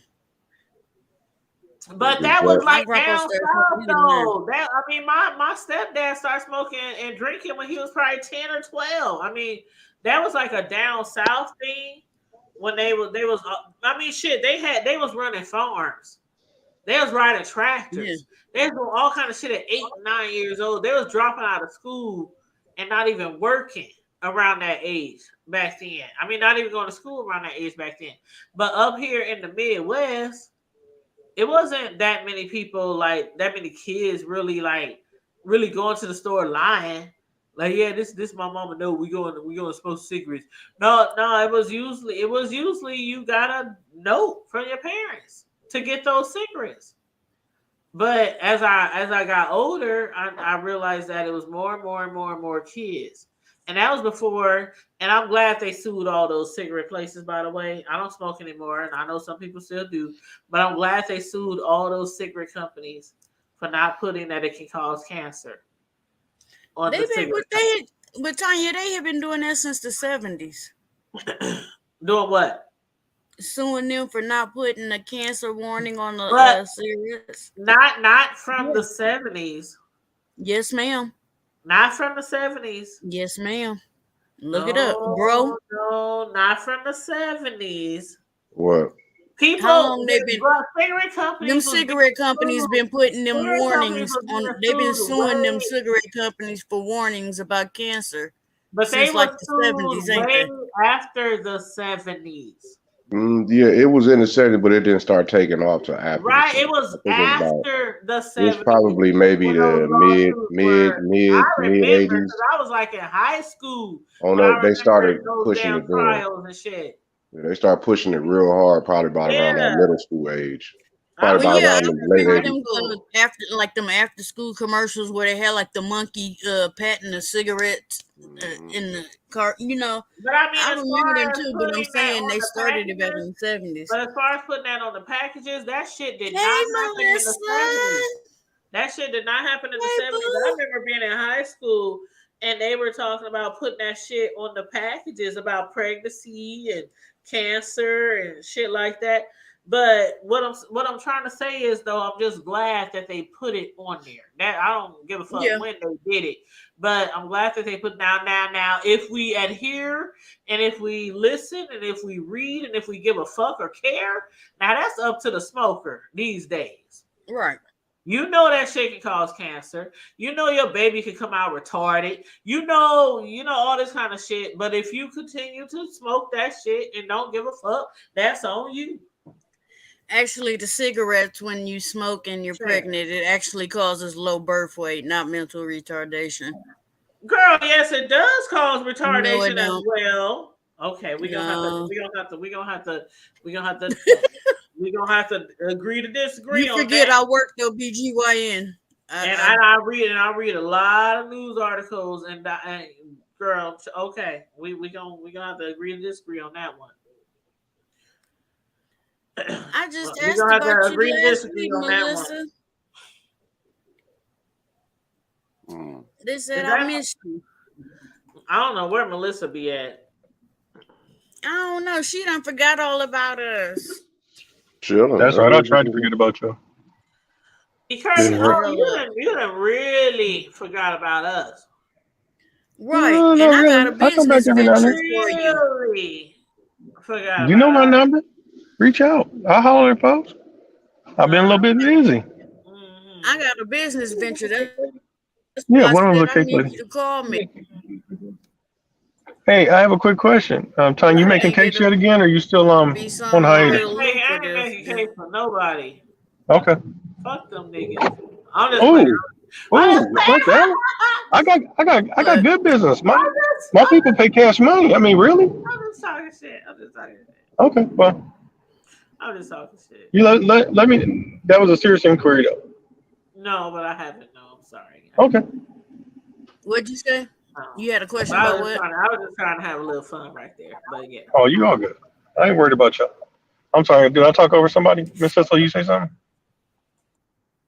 No, that was me asking. You said you had a No, question. I was and trying said, to what make. was it? Tanya, did you get my text? Hold on, let me check. What'd you say now? I got a idea for some shirts for this summer. Okay. And you I'll was ask. the first person I thought of to work with on it. You know, holiday season was a little slow for us, but you know, we still here. Let me know what you need. We figure it out. Oh, I know what I got the idea, but like I said, I wanted to talk to you about it and, work with you on it. Okay. You still got my number If anytime. possible. Right. So what subject are we on now? I really think it'd be, huh? I'm sorry, you really think what? I was saying I really think it'll be very lucrative. Well, I just want to ask Sislo. Sislo, are you about to leave? I know you told me to check your message. I just saw your message, so I know you said you can't be on here long. And Oh, an hour I'm ago. not going to say what the conversation is about, but can we all please throw up some extra prayers for Miss Sislo this weekend? Oh, of course. I'm not going to say what it's about. Just keep her in prayer. All weekend. Let's keep her in prayer all weekend. She knows all she has to say is 3 words to me. Pray for me. That's all I need. Okay, I just Okay. It's all good. Yeah, I just see type it. away right now, but As a matter of yeah, fact, I'll pray for my sister as well. in our Gotta, prayer this y'all, weekend. She's y'all going pray through for my some stuff. sister as well. Yeah, She lost her mama last Yeah, week. let me just do this real quick. Father, in the name of God, have your way. Have your way, Lord. Have your way. Watch over each and every one of us and our families. Watch over each situation, Lord Jesus. We don't know what's going on, but you do. Just a breath from you can change the whole situation. We ask that you just look upon us, Father, with mercy and bless us, Lord. In your name, amen. Praise the Lord.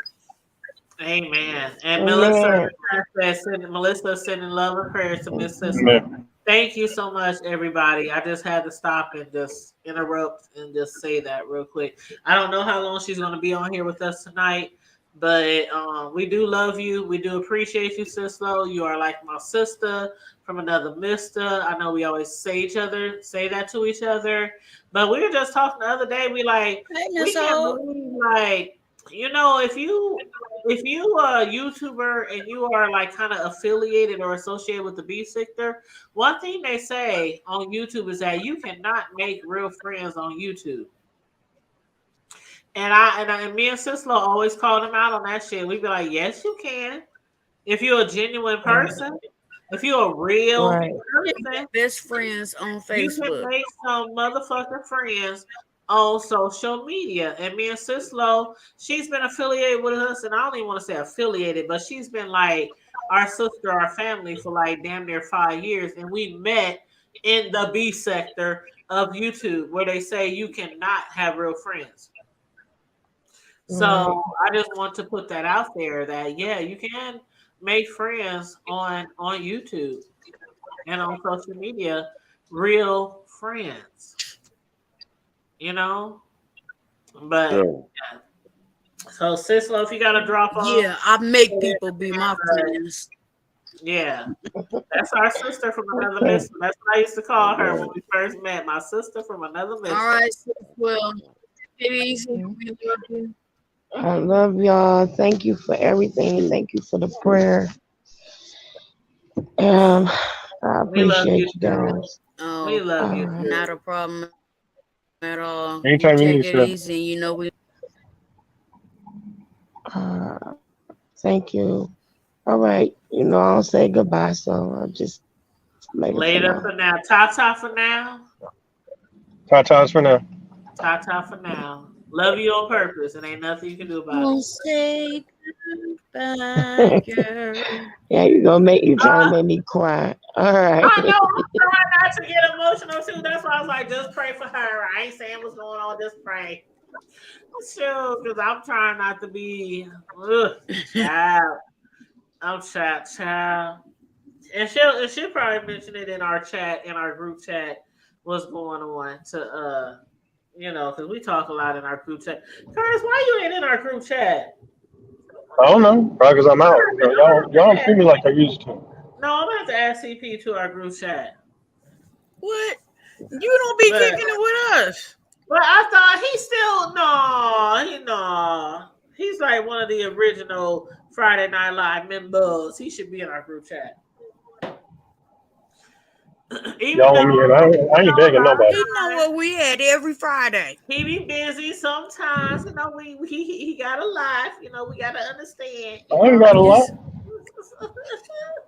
I told y'all, I'm being loved and cared for properly. It has to be a Friday night. I'm sorry. You know? My apologies. Daddy gotta have a life. I ain't gonna lie to you. I ain't gonna lie to y'all. Y'all know how it is. Yep. Hey, Miss Hall, you back, child? Miss Hall been working hard. She said healing prayers. Amen. And she said, hey, Karma Diva. Yeah, buddy. Oh, so she don't see the brothers in here, huh? All right. Melissa came back. Oh, I'm sure Miss Hall, they said, oh, you don't see the brothers, huh? You know what? Okay.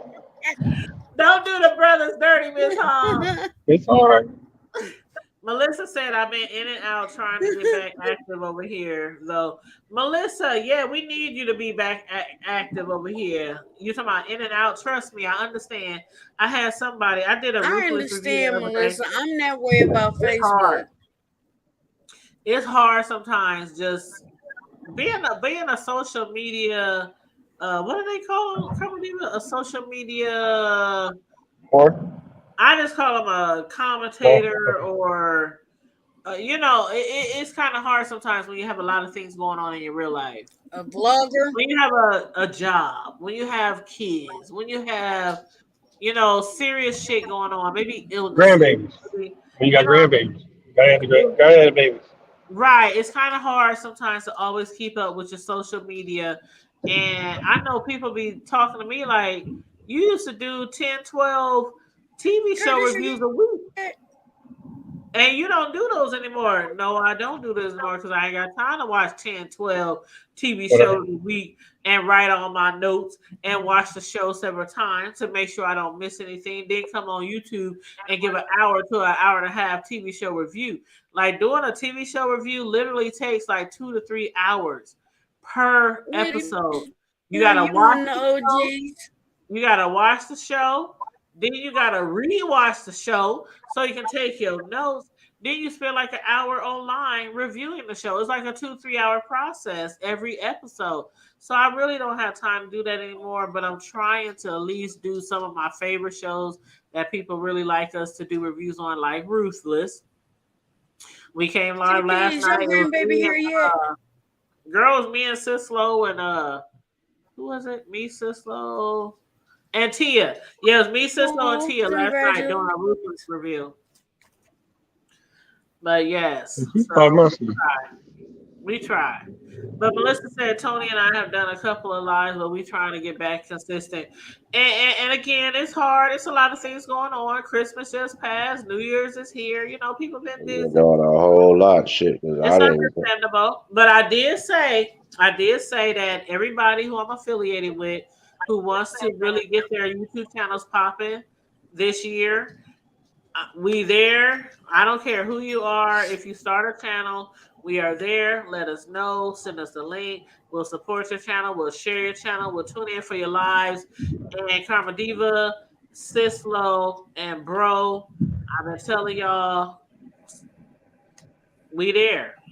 Just do your thing. Just do your thing. I'm about to start doing movie reviews. And that's cool. That's what's up. That would be what's up. Like that, whatever you want to do. Because that's all I do is sit and watch movies anyway. And that's I'm gonna do old movie reviews. Reality shows like crazy. I was like, why not do reviews on reality shows like all these other YouTubers? That's where I really started doing YouTube, doing reviews on reality shows like Black Ink, Love and Hip Hop, whatever the fuck it's called. The damn Atlanta Housewives. Yeah, I used to do reviews when I first started YouTube. So when everybody else is doing movies they haven't seen before, I'm gonna do reviews on old movies nobody watching. No, I already said that. See, I just said that. You know what? You know what, CP and Karma Diva? There's a lady. No, like movies like Soldier Story. Like people don't watch. They don't know about that movie. There, that's a good ass movie. Okay, you do Syracuse drama. I'm doing comedy. I'm talking about Harlem Nights. We'll be up tomorrow. David Allen Greer. Right, but there's this lady who does reviews. Check it out. There's a lady who does reviews on. Okay, you remember our Mama days, right? Our Mama days. We talk about Dallas. We talk about all them older TV sitcoms. Oh God. She does reviews she does reviews on the older. Yes, she does reviews on the older shows. But it's crazy because a lot of people be interested and they be tuning in. Like, so whatever you want to do, TV shows, movies, new, old, whatever. I want to do some of the older movies and introduce them to these younger. A lot of people, what they do is they take an old music and they reintroducing it to younger people. I'm gonna take some older movies, and you know, it's good movies, good acting. This is how people want. This is why they won awards. This is how hard they worked, and you know. So I think that's what I might have to go for dig it. more into that. Go for it, Miss Hall. She said, "CP, congratulations on your grandbaby." I need to figure out how to like get this. They Thank said, you. I appreciate Miss it. Hall said, "CP, congratulations on the grandbaby, and please focus on the road." He what? Miss Hall said, "Congratulations on your grandbaby, and please focus on the road." I'm not driving. Sister's driving. Oh, he's not driving. And then Mm. Melissa said, "Nice landing." Yes, all them old TV shows. There's a YouTuber who does reviews on the older TV shows, sitcoms. Can somebody do Dukes of Hazzard for me while y'all at it? You said what? I need somebody to do Dukes of Hazzard. Dukes of Hazzard. Hazzard County. The good old boy. Let me talk about that. Never mean you no harm. We were so stupid when we I don't know, but I loved that show. And that Confederate flag, I used to and love I wanted a card. I wanted flag a general. No better. My mama didn't teach me no better. Like, I want to look at my mama and You know what? You know why? That it was a fucking Confederate flag named after Confederate general. Like, mama, ignorance is bliss, and you can't mess with the innocence of a child. You can't mess with the innocence of a child. That's not nobody correct. But our parents, my mama, should have told me don't watch that shit. Why? Because the motherfuckers. Oh, come on now, the Confederates. Come on now. Okay, boys running around. But again, did that show you anything as far as bigotry, racism? Were black folks treated any differently on that show than any other show? They didn't do it on TV, but I think Exactly. a lot of us was just like. So why should you be biased or be taught bias against that show just because they're Confederate flag? Got a TV. Around that time, a lot of us barely could afford cable. Around that time, a lot of us just wanted to watch something on TV. But I mean, why was they always chasing the Luke boys? I didn't understand that. But that's just it. They were chasing Bo and Luke Duke instead of Billy Bob, Johnny, and Debo. Because Uncle Jesse was running moonshine. Uncle Jesse was running the whole damn thing. But that's what it was about. That's why they were chasing him. I didn't even know what the flag represented when I was a child. Exactly my point. Exactly. I had no ignorance idea. is bliss. It's innocence of a child. I don't have to worry about that. Hold up, y'all. Real shit. Let me ask y'all a real serious question. I have a cousin. But you know, there's a Hazzard County in Kentucky too. Now I gotta ask y'all a real question. I have a cousin. I'm not gonna say her name, but she lives next door to some Mexicans, right? And she said they always over there partying, playing their Mexican music, you know, whatever, which she doesn't have a problem with. But she said one day she was going outside to her car, and her child noticed that one of the Mexicans had a Confederate flag in a rear view window or something, and he was like, "Mama, look, they got a Confederate flag." And I guess that wasn't something that they expected to see with Mexicans. And then after they start like really looking, they had flags in their windows, they had flags in their cars, they had flag. Like, what's up with Mexicans having Confederate flags? And I kept asking her, I said, "Are you sure they're not Mexican?" I said, "Are you sure they're not Mexican flags?" She said, "Tanya, I know exactly what a fucking Mexican flag look like." So racism go across the board. It don't. but how could you be a Mexican, a minority? You just as black as us, and you go down south, there's black people with damn Confederate flags. I know, but I just can't comprehend it.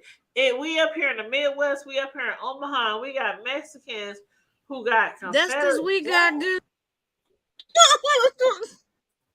I mean, I'm just asking y'all questions because I want to be able to help my relative because she is stumped She is stoned. She like, these people live right next door to me, Tanya, and they got Confederate flags all over their property.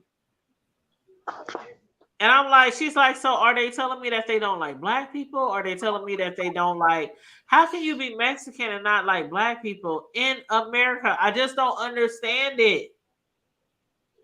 Don't nobody say nothing to me when I got on my crescent moon and star flag. They know what it is.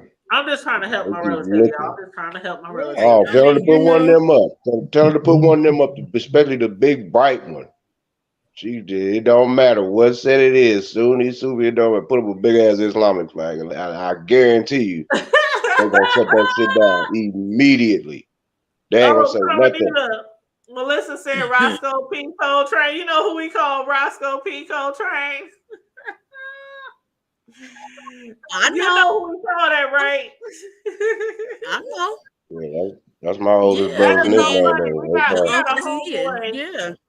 Like in real life, Melissa, we got a homeboy here named Roscoe, and that's what we always call him. That was like our little, like everybody in the fucking city calls him that, like Roscoe P. Coltrane, you know. But hell, anybody with the name Roscoe that was born after everybody named Roscoe, nickname Roscoe P. Coltrane. Yes, but she said right because I used to love the Dukes of Hazzard because it was based in Alabama, and I believe it because when I lived in Miami area, the Cubans thought they were not white. Yeah. And they were mostly Republican. Yeah, because see, and they have issues, and it's crazy because all of them are Spanish speaking. Oh, she said the Cubans thought they were white. I thought I read lighter that wrong. It's two different kind of Cubans. They're like a lighter color. Yeah, she said they thought they were white, and were mostly Republicans. But we talking about Mexicans. How you thinking you white?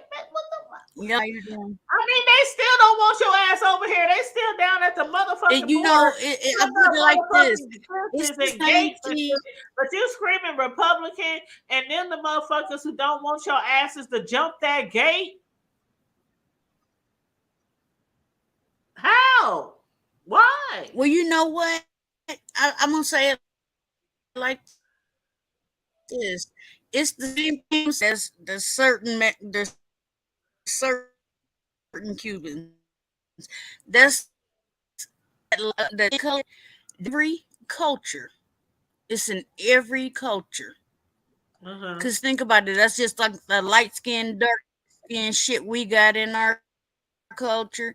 They have it in the Mexicans and these Mexicans that look like they could pass for white. You have it in every faction. There's like Irish folks. There's ones they call the Black Irish. You know why? Because they're black. A lot of them. If you watch, I've watched all kind of documentaries because there are a lot of Black Irish. What happened was them Black Irish. I mean, them Black station.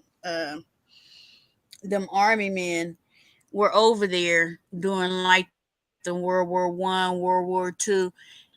They was messing around with them white girls, them Irish girls. They ended up pregnant. A lot of them ended up giving their babies to like the orphanages run by nuns. And if you hear the story of what some of them nuns did, it is disgusting and sad. If these kids, they even lived, they were tortured and beaten just crazy, just because they were black, or because their daddy was black, I should say. And that's the thing, though. There's always some kind of faction. No matter what background you come from, there's always going to be somebody that's going to make it seem like they're better than the other in their own culture. Hey, if I can interject for a second. Go ahead, CP. Sorry, it just is. I just got home. I got some stuff to do real quick. I will try and get back. If not, It was a Oh, pleasure okay. talking to y'all. But y'all take care of yourselves this week. I'll be in Okay, touch. well, we miss you and we appreciate you for showing up on us tonight. All right, baby. All right, bro. All right, All love right. you, bro. Said, Love you, I'll bro. call you. Oh, dang. I thought he was going to be on here a little while longer, but, you know. He You know how chill. it is. But, Okay, yeah. Bro, what you got to say about that shit? which one? About the... No, I was asking. Which I'm one? stumped because my family member is stumped. Like, Oh, you talking about the I messenger with never the? thought that Well, maybe I here's thought the it was thing. like I don't know. like a lot of things. It's a lot. I It don't could know be a. why, to but our it's a community and when it lot comes of them. If you to look, if you research I it, it's a didn't lot of know, Mexicans that are Republican. They are for but I Republicans. A lot had of no them voted for Trump. idea. But when you say Republican, and then when you say they got the flag, that's like a whole nother level. Being a Republican is one thing, but to have a Confederate flag and what that Confederate flag represents, and your ass is a motherfucking Mexican, and y'all die every day trying to get to this motherfucker. Help me, y'all. Help me understand, please. That's a rare anomaly. So I mean, Please that's help me. it's not gonna. I mean, I ain't gonna say they all like that because that's odd to me. I've never seen, and I'm down here in Little Mexico, so Thank you. You down I've there never in really seen. I mean, Texas where they are there are abundantly. because a lot of them are a lot of them are married to a lot of these, Europeans, or a lot of them inherited the land because they married to some of the daughters or nieces or granddaughters or whatever, or vice versa. And it's like, they grandparents or parents, uncles, whatever, left them that land, all the equipment, all that stuff. And a lot of times you go and you see they shit and you be like, damn. And they got Confederate shit all over, but it don't really stand out like that. But now if I just see you and you just got the Confederate flag literally, and you could just look at certain things, you could tell who's really a Confederate. I'm talking about backwoods. Just picture this. We talking about I ain't gonna give her address, but we talking about, I'm gonna just give an area near. Let's say 46, 47, let's say in Curtis. And you live in Wakanda. You talking about the old Summer ground. Yeah, but it's like a hood. It's like a hood area. Everybody live in a lot of little ass down there in them dirt roads. We ain't talking about no dirt roads. We just talking about the area. We just talking about you talking about over there over the Kansas, Nebraska area. In a hood area. Yeah, in that area. Laurel. I'm just trying to say without giving her address. You talking about over in the Laurel, Kansas, Nebraska area. Yeah, okay, thank you, bro. And it's like, you in a hood area, and hood shit happen, and then somebody moves next door to you, and they some Mexicans, and they putting up all these motherfucking Confederate flags, like, and you in the hood. It's like, first of all, what the fuck are y'all thinking as Mexicans to move in the hood and put up all these Confederate flags? Like, do y'all know where y'all at? First of all. Or you can basically do reverse psychology. Tell her to get a big ass Mexican flag and an Islamic flag. See what they got to say. Man, I told my fam, I said I would put up. I was telling her all kind of stuff. She was like, "Man, I don't know, because they might be really crazy. They might be really supporters. They might be really this and really that." And I'm like, says, "So you want to be starting something? You got to be starting something." And actually, you know what? And actually, it's nothing new, because when I even in my Maya Park day, when we moved to Maya Park in the winter 81, 82, there's, and I don't know if some of them people still alive, but like back up over there behind off of 47th and oh man, I can't remember the name of that damn street, but it's not. Oh my God, what street is that? Is it Reddick? Okay, what's the one? I know Macmillan's on Reddick, right? Macmillan's on Reddick, yeah. Okay, it's back up in there like on 47, 48, but it's the next street that's over. From from Reddick before you get ready to hit that corner, because you know you got that downhill. That's where them other hillbillies is at, rednecks. That's where some of them Confederate Oh, I cats know is what you're at. talking about. You talking about? Oh my God! Down back up in that it's on the area. top. It's on the top of. You talking about over there behind and that back over there by where the pool was? There's a Jewish cemetery that's right there off of 42nd. Yeah. But there's a street that's on the side of that. You go down that little hill. Oh my God! What's the other street on the side of Reddick? Hold on, I'm about to hold on. Let me Google. Because you got to remember is that when you like if I'm going north on if I get at the stop sign, 4-way stop sign on 42nd and Curtis, you got hold on. I can either go left to go towards the old Mayats and go up to my 51st, go up my numbers, or I can go right and go back towards Belvedere. Yeah. But then you go up that half a block. That's what you basically That's I forgot the name of that street. Cemetery on your left. Yeah, but see, that's up there by Reddick, though. Actually, you know what? Yeah. It may just be Reddick because some of those streets coincide around one another for some reason. Kind of like when you go to different places, like an Ogden Circle and like Arcadia. Like Arcadia Circle is down there off of 50th and 49th to 50th, but then it cuts off because of that. It used to be that old dead end, that old hill where they first started building them scatter site homes. And now you got it to where then Crown Point jumps over 52nd or Laurel, and then they all go up from 52nd on up. Kind of like that. But over there behind, it's over there. It's on the opposite side of Wakanda. Because my boy Idris Thomas, rest his soul, they all Rhodesia, all them, they all grew up over there on that street. The Davises, they was a white family.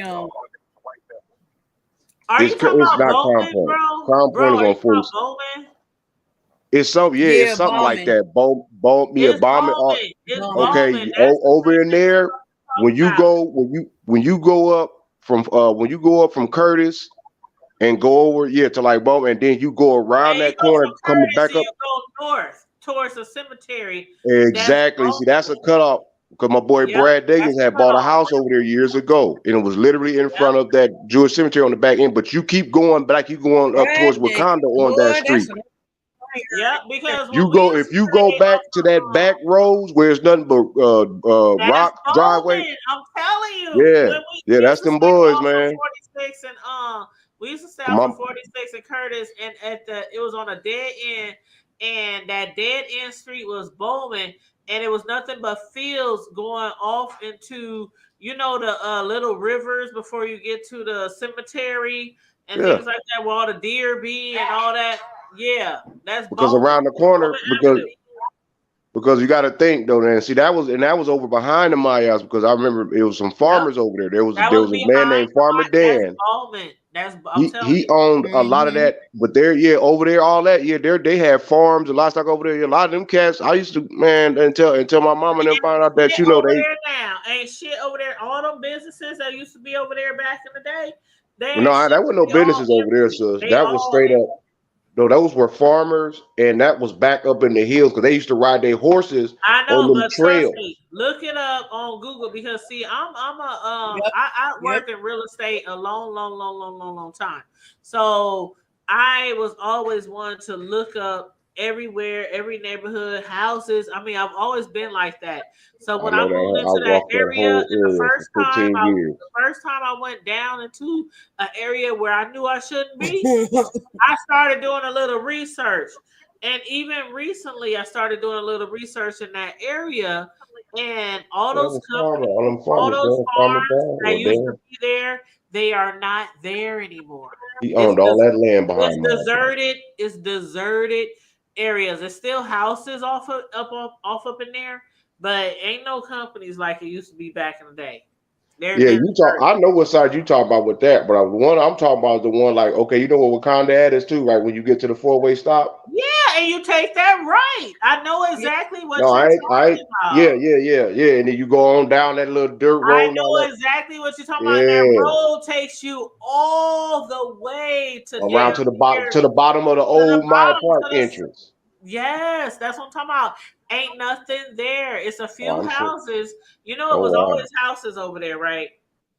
But Yeah, it the was a few. houses was always on the east side of the street, and on the west side of the street, that's where I the need to look businesses were. into. There's some houses I'm telling you, now. those Okay, by the businesses curve down was there by not the there jewelry anymore, stuff. bro. Here, You said about if who? you go back there by that pool, them some nice ass houses. By what Talking about the pool? pool. Oh, you talking That about over pool that's there off behind of McMillan. Oh, you talking about over no, there you by my talking boy about the pool. Steve Harper. You talking about over there off of Pool Summit. off of North Ridge. Yeah, you talking about over there off of North in Summit, because you Yeah, know you like got Summit Summit and Street all up. that. Yeah, that's over there by where my godmom. And every time we go to her house, we gotta pass that pool. Cause my boy he grew up on that. Them Literally, some that boy nice still Yeah, live in that's that my house to this day. godmom. My godmom lived like 2 blocks from the pool. There's some really nice houses over there. Yeah. Yeah, that's you start getting into the Forest Line. That's That's like the that's Forest like Line the area. that's like Yeah, the south Yeah, the end Forest of it. Line That's like area. the Yeah. south end of Forest Line. yeah. The Yeah. old Forest Line. Because you gotta remember, my park used to be Forest Now Line I can't live. before it became a dump. Yeah, And then they converted, the city cleaned it out I and they remember converted it. And that's when they built the Maya Park them apartment. Yeah. y'all in Raven Oaks. Raven Oaks was a little bit higher up on 56. Yep. And No, girl, Raven Oaks was further up. when people moved to when Raven Oaks first got created, do y'all remember that? I remember people there was they a lot thought of they was Y'all doing remember something all when the they lived black in Raven people Oaks. who had a little bit of change there running was to Raven? Like, okay, listen, remember that Vickers, right? Vickers on Remember 77. Vickers? Mhm. Remember, of course, Pepsi and all those other Yep. big companies, and also the place down in Carter Lake. What's that place? All the black people go to get jobs Those in years. Carter Lake. Those years. Those years, all the motherfuckers running to that area, to that neighborhood. Well, yeah, I mean that's because you had a little change. 'Cause a lot That Raven was a Oaks also shit. had a lot of they also had a lot of military personnel out in Raven Oaks as well. Oh, for real? A That whole lot. neighborhood was very popular back then. Oh yeah, you was doing it big. You lived in Raven Oaks. Mm-hmm. If you moved in Raven Oaks, like even that pastor, the pastor with the church, Barlow, he Yeah, even what had about a residence over in there. Everybody was moving that's on. probably One one of of his his original few. first homes. That was George and Wheezy. If you was moving on up in the hood, the first spot that you would think of was Raven motherfucking Oaks. And I had a boyfriend that stayed up in there, and it was a nice area, nice houses, nice area. Oh yeah, I had a homegirl that lived. I had a couple of homegirls who lived up there. You know, I went to Northwest, so that was that was Girl, the hood. I was remember from before the they hood. even had My Sorensen come boyfriend, through. I I remember when was from the hood. Sorensen used to go up to 77, no 78th. My boyfriend at the time, Like um, literally. I was from the hood, and my boyfriend at the time, his family, it was crazy because his family was from the hood. But once they moved from the hood to Raven Oaks, they didn't want him to hang out in the hood anymore. But he still had cousins and family members who lived in the hood, like right off of 24th and like 24th and Ohio, 24th and Maple, you know, that Oh area. damn. Right, down there. So that's where we met. In the And when bottom. the first time he took me to his parents' home and we went through Raven Oaks, I was like, oh my God, your parents must be, what is they, doctors, lawyers? What is they like? Is this like the Huxtables? But they did not like him still hanging out in the hood. They hated it so much. Well, yeah, He had you a- worked he had so a hard to hood get your family out of the hood. Why the fuck you still Yeah, Girl, hanging he there? was a hood. He had a hood chick, and he was out there doing hood shit, and they hated it. Yeah, when They you work hated that it. That was damn my house. first experience in Raven Oaks because when I used to go over their house and he used to bring me there, his parents would look at me like, "Why the fuck?" You know, they didn't talk like that, but they looked at me like, "Why the fuck is she here?"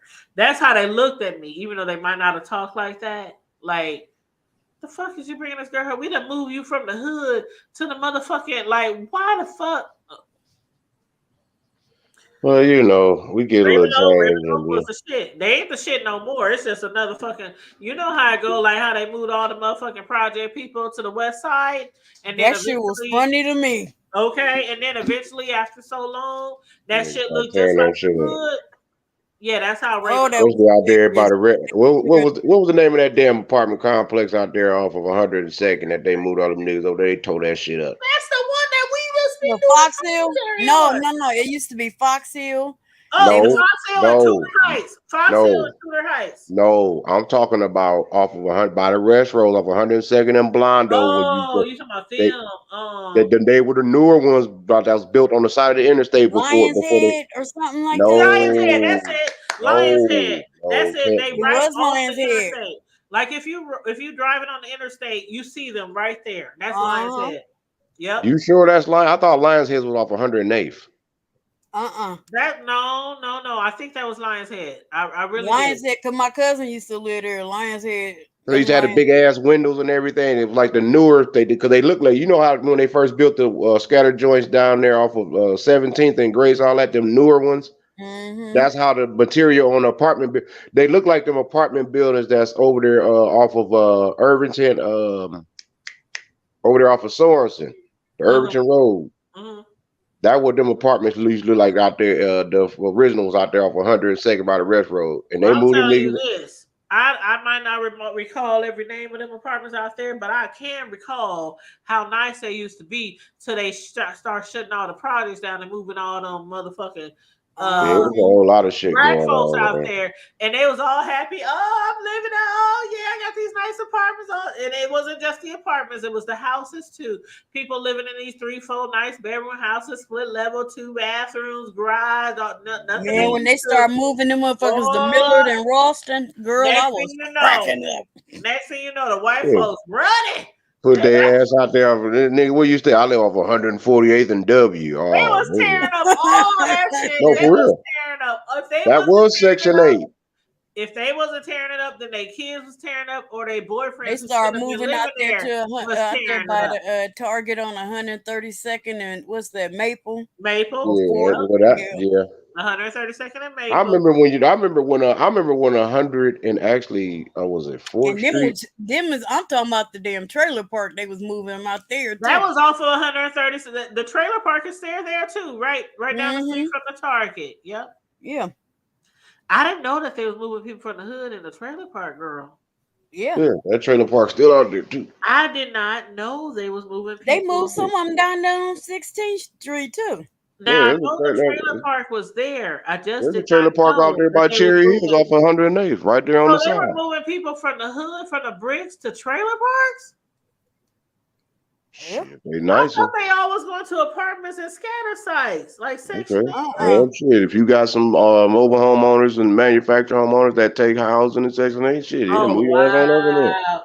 I didn't even know that housing and section. I did not know that they moved people to trailer park. I did If the not know. owners or the person, the landlord, if they accept it, then yes, they will. And if they have an opening, then hey, I mean, you got to live somewhere. I learn something new every day. Because at least with a manufacturer or a trailer, whatever, at least you got your little piece of little whatever the hell you could, in the project. And that's the thing. Some trailer communities are really, really nice. They got some decent ones. I said right over around the corner from Cherry Hills. They literally got one right there to this day. You would think it's regular houses. They look like regular houses, but they trailers, and they literally is a neighborhood. That's okay. I have a cousin, right, who moved from Nebraska years ago. And when she told me that she lived in a trailer community, the first thing I thought was trailer white trash. But when we visited her in San Antonio, the trailers, they look like, I mean, if you really look at them, you can tell they designed. You talking about the manufactured homes in Texas is big on them. Texas is big on them manufactured homes. They had attached garages.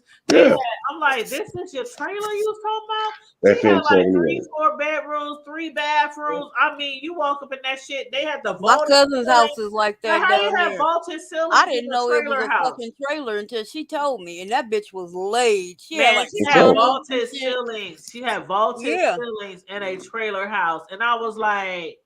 And this one you snap together home. Girl, this ain't no trailer house. But you could tell it was a trailer community because they were very, very close to each other. And like they were, I mean, the houses were so goddamn close to each other. I didn't like that. and it's in San Antonio, and they were so close. You could reach out and touch the next house. See, my family got But- land down in Texas, down in Come Tyler, on. and I always think about moving down there, Come getting on. me one of them snap together homes and putting it on the land.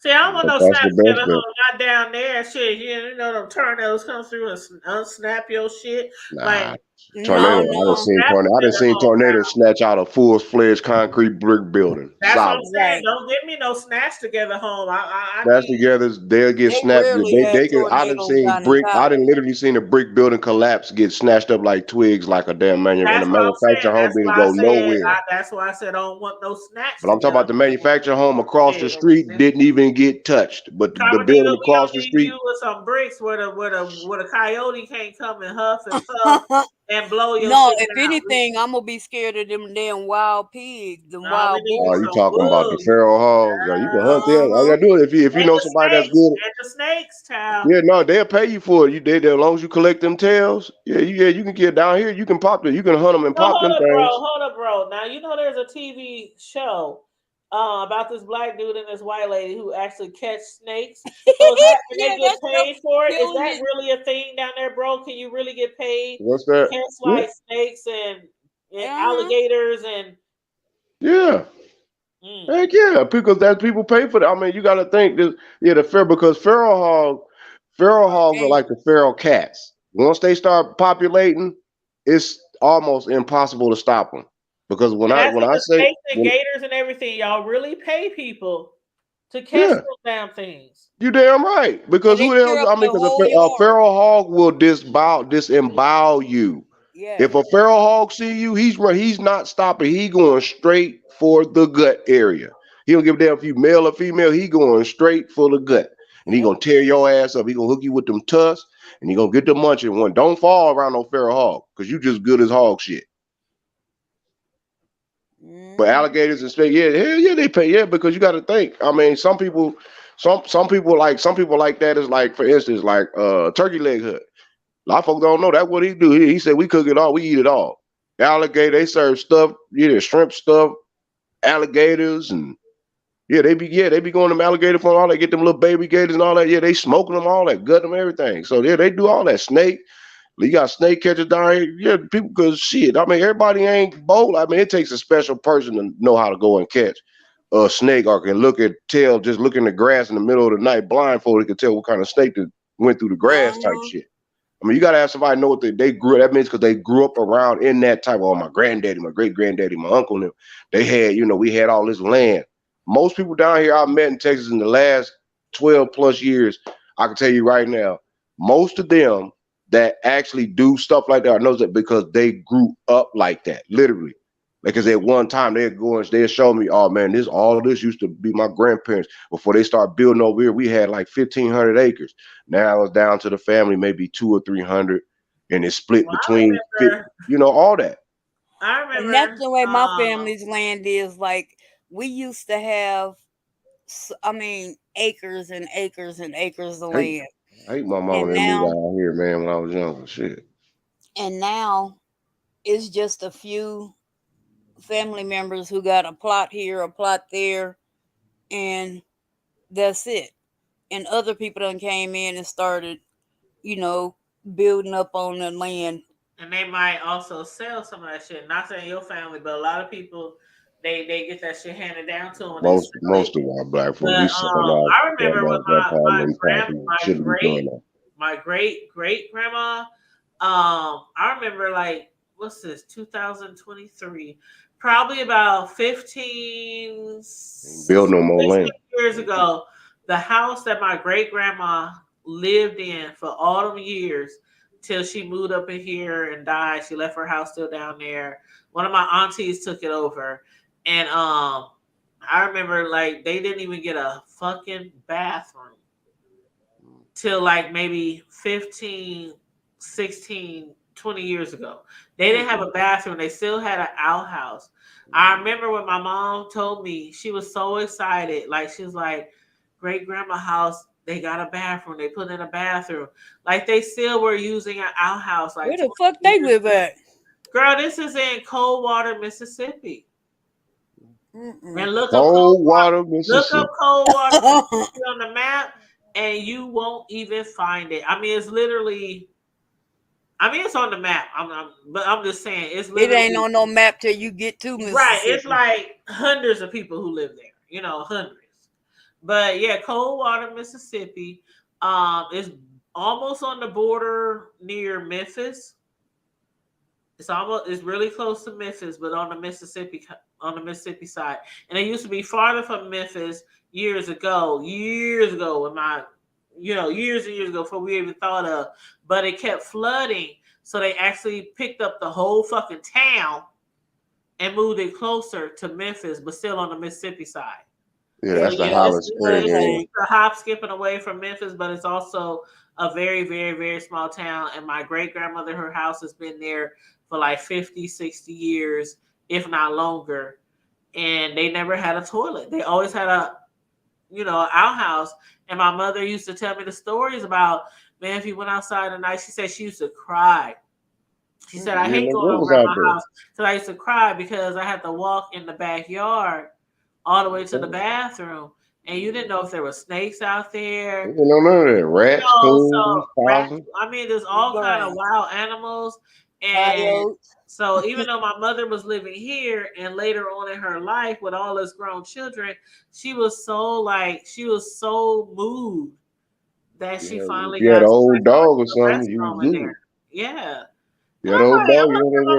It's the 2000 now, but I want to say it was probably it's 2023. I want to say it was probably around the year 2000. It was probably 20 years ago.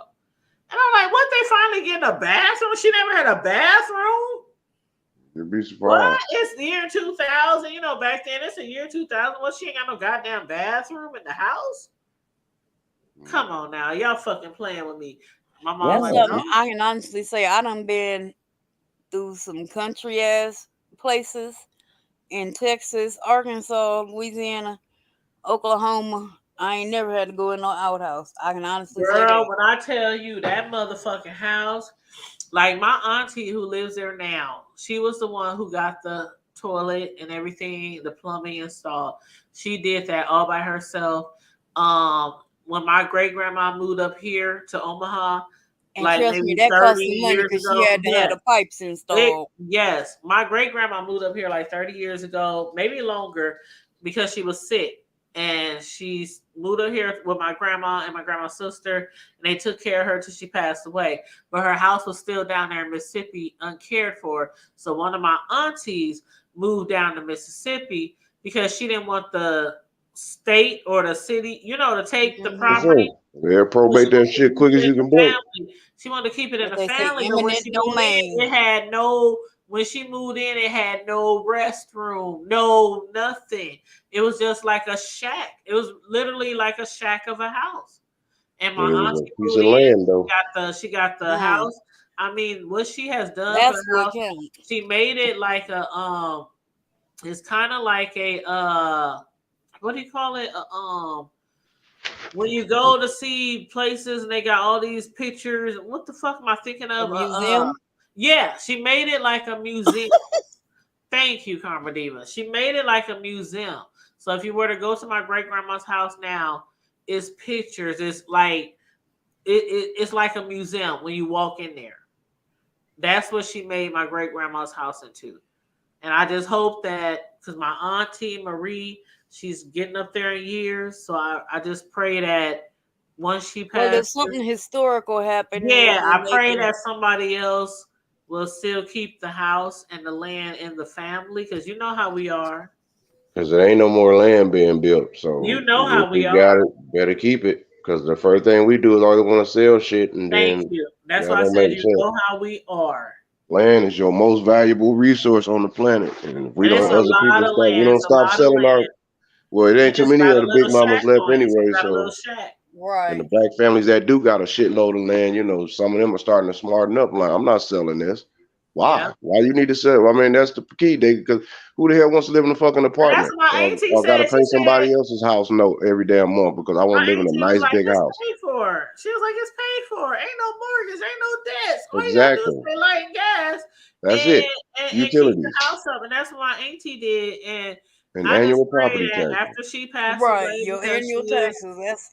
That's it. and taxes ain't shit. Taxes ain't shit for that Yeah, little 'cause old the house. land, So I just pray that somebody keeps it in the family, because Go being get it, up Tanya. there, that'd be the no, no, smartest no, thing no, to do. no, no, no, no, no, no, no, no. I I should don't put it in the want to family trust. down there when I stay with it. I can't do that. Put it in the family That trust. would be that would be making you some generational wealth. But I'm up here and it's down there, and Don't matter. who's gonna take care? I see, child. You can See, have. that's It's what a lot happened. of That's people what that happened have to Legacy. somebody That's that's what happened to look. Legacy, though. Legacy, they owners lived in a different state, and they shit got ran down. See, that's what happened. But no, there are people who probably lived there their entire lives, got a son or daughter or somebody who can manage it for you. I don't know. That'll be a bridge that I'll cross, because I'm not. Ain't no way. I'm hoping or wishing, or my auntie. You know what I'm saying? But she is up there. She's one of my oldest aunties. She's up there in age, like up there. Well, shit, talk to her and have her leave it to you. I don't.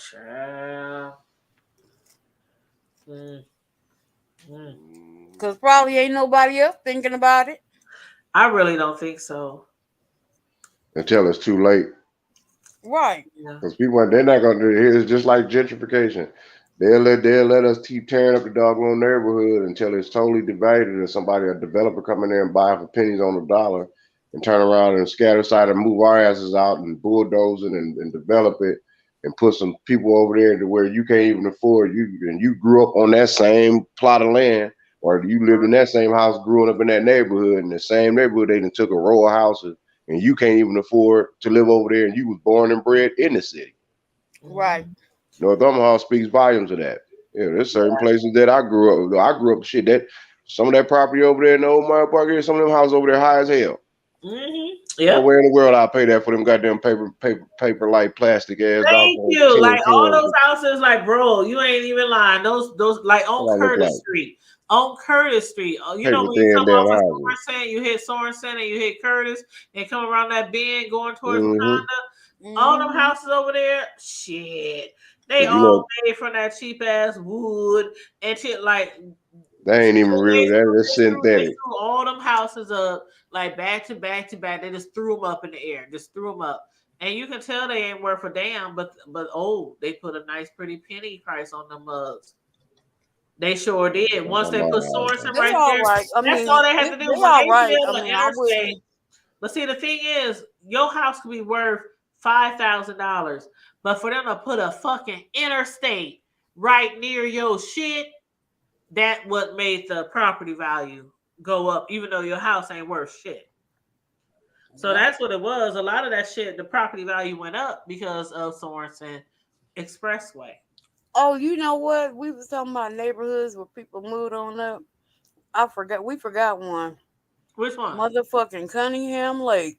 Oh, I hate going out there. I hate going to Cunningham. It's still dark out there to this day. Damn, really? Yes. Girl, you know when I be door dashing, I ain't door dashing probably over a year. But when I used to door dash and I had to get an order and take it, I got family over there. Their house is fucking beautiful. Oh my God. And that's the thing, is plenty of beautiful, extravagant houses out there, but at nighttime, and you driving down that road off the interstate and it's pitch fucking black. Yeah, that's because they're the old farm. I mean, the man that owned all that land, he ain't about to pay for that. And they not even, you know what? They still cannot vote. And you know what? They cheap as fuck.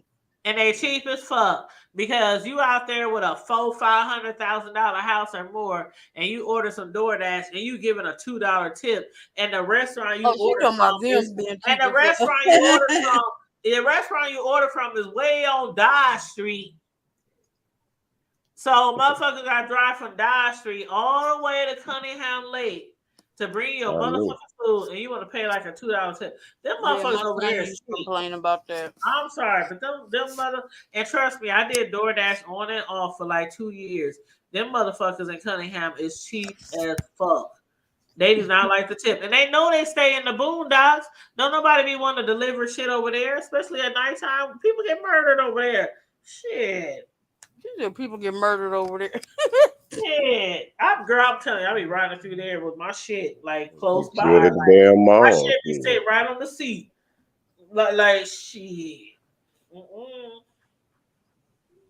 It'd be spooky over there at night. I couldn't even live there. I don't give a fuck. Then them houses is nice. They got nice houses over there. But I could not live over there. It's just creepy. It just, as soon as you drive up in there, it just gives me this weird feeling. This maybe because of all the stories we done heard in the past and all the different crime stories, and I don't know, but Cunningham Lake gives me the shivers. Girl, I don't know. You ain't never heard no crime stories in Cunningham Lake? Nope. I know there used to be a whole lot of nefarious activities going on back in the middle school. Like, thank you. I'm like, what? High school days. And that's before they started developing. I remember when Lake Cunningham used to where you could go and hang out at that shit.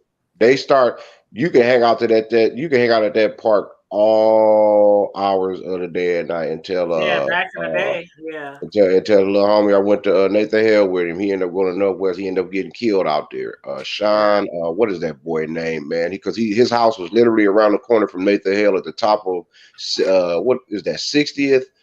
I don't know what the name of that street is over there in the Nathan Hale. Like Vane and all of that. Yeah. He used to live in this house it was the biggest at that time before you got to that elementary school up on the top of the hill on 60th going back towards the interstate.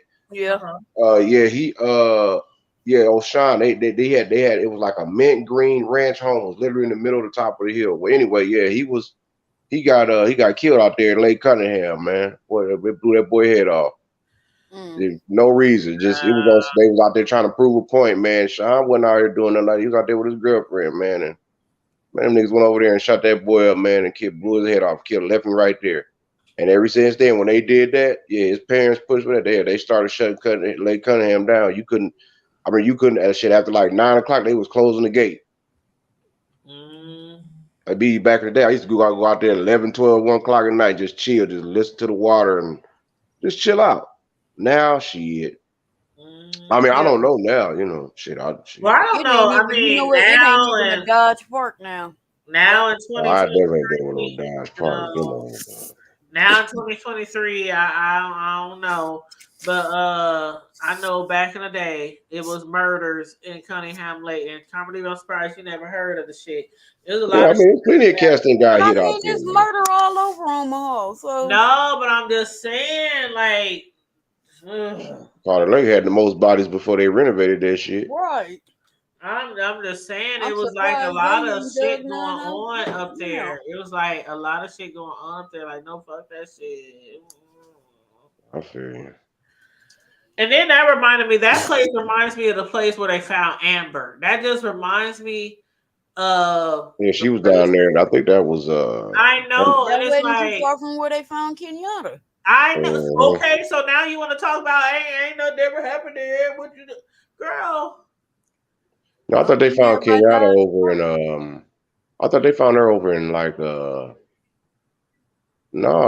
I think they found her over, wasn't it like down on the bottoms or something? Wasn't she like down in the Carter Lake area or something? No. She's up in Dodge Park. No, Kenyatta. Right. Yeah. She was right. No, I know it's just been a long time. Bunny she was sweet, man. She used to be my tutor in Nathan Hale. Funny as shit. Beautiful. And like I tell people to correct my kids, they'll tell you, like, I don't give a fuck. I will make a whole line of people wait when I'm at school, when I'm dropping my kids off, because I'm making sure they get all the way in that motherfucking door and the door shut behind them. Oh, I always did that. My kids were teenagers, but and they hate that. And I tell my kids the reason why I done that. I'm like, because see, I still to this day remember when she went missing. It was on a Tuesday, And we were on our way to choir rehearsal. And my cousin called and she's like, oh yeah, they said Kenyatta missing. And we was laughing. We was like, oh, she probably somewhere with her boyfriend kicking it or something. And we was laughing about it. And we got to choir rehearsal at church and she wasn't there. And then it started getting like, wait a minute, okay, she didn't come home last night. She ain't came home today. And I never forget because Donisha was her step cousin. And the day of her funeral, my mama was like, you sure you don't want to go? Because my daddy, he was working like 12, 14. Let me jump back. My daddy was working like 12, 14 hours a day at Campbell Soup. But when Campbell Soup was another job I meant to mention. Yeah, a lot of people. My daddy worked 33 years at Campbell Soup. They made some good money. He was there the day they closed. They locked the gates. Yep. Literally.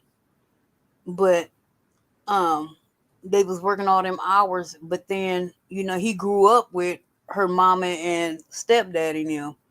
So when they would form them search parties, he was out there with them. And he was like, where they found her at, we had already been there. He said, we had already looked there before. So somebody knew. He was like, they waited to put her there. He was like, because we had already looked there. That was what he told me. And he told me that right when they found her. And he told me this not too long ago, too. But it, Yeah, they said that her body was found. Child, this is so. It just hurt. I don't even like talking about somebody my age, somebody so beautiful and smart. Well, one her gone. body was found in a ditch. It was found in a ditch in Washington County, Nebraska. Yeah, right. It's like north. It's like north. It's north of here. It's north of Douglas County. Well, the one they claimed he killed himself, and the other one they let that fool off, so they can't do. He's double jeopardy, so they can't even charge him with it after he got off. But he done been a fuck up ever since. You know what he said? I think he's still up in Colorado. If it was a white woman, he in Colorado. If it was a white woman, he probably would have stopped it. But since but since she was a black woman, I thought that she deserved everything that she was getting. Yep. That's what he said. You talking about Jeremy Sheets? Jeremy Sheets was the one that they put on trial for killing her. Yeah, they were both in there locked up. The other guy said if it had been a white woman, I would have tried to prevent it. But he said so Jeremy did so the one that died is the one that actually told, but Jeremy the one did it, but he got off. Yeah, Jeremy is the one. Yeah, I'll send a bullet his way. One that was sentenced to death. He tried to change his name. He live up in Colorado, and he been a fuck up ever since they let him out of prison. Ever since he been getting away with shit. He done had gun charges, drug charges, domestic violence. Not cross my path. And I think he done had another murder case too. If you listening, Jeremy, I know you probably is. You better hope you don't cross my path, son. That's all I'm gonna tell you. Fuck him. Fuck the rancid pussy he came out of. That's real shit, bro. You might not like the little story. You might not like the end of that story, but you ain't gonna get no double jeopardy chance with you might get with that got away with that shit to state of Nebraska. Nah, partner. But we ain't forgot.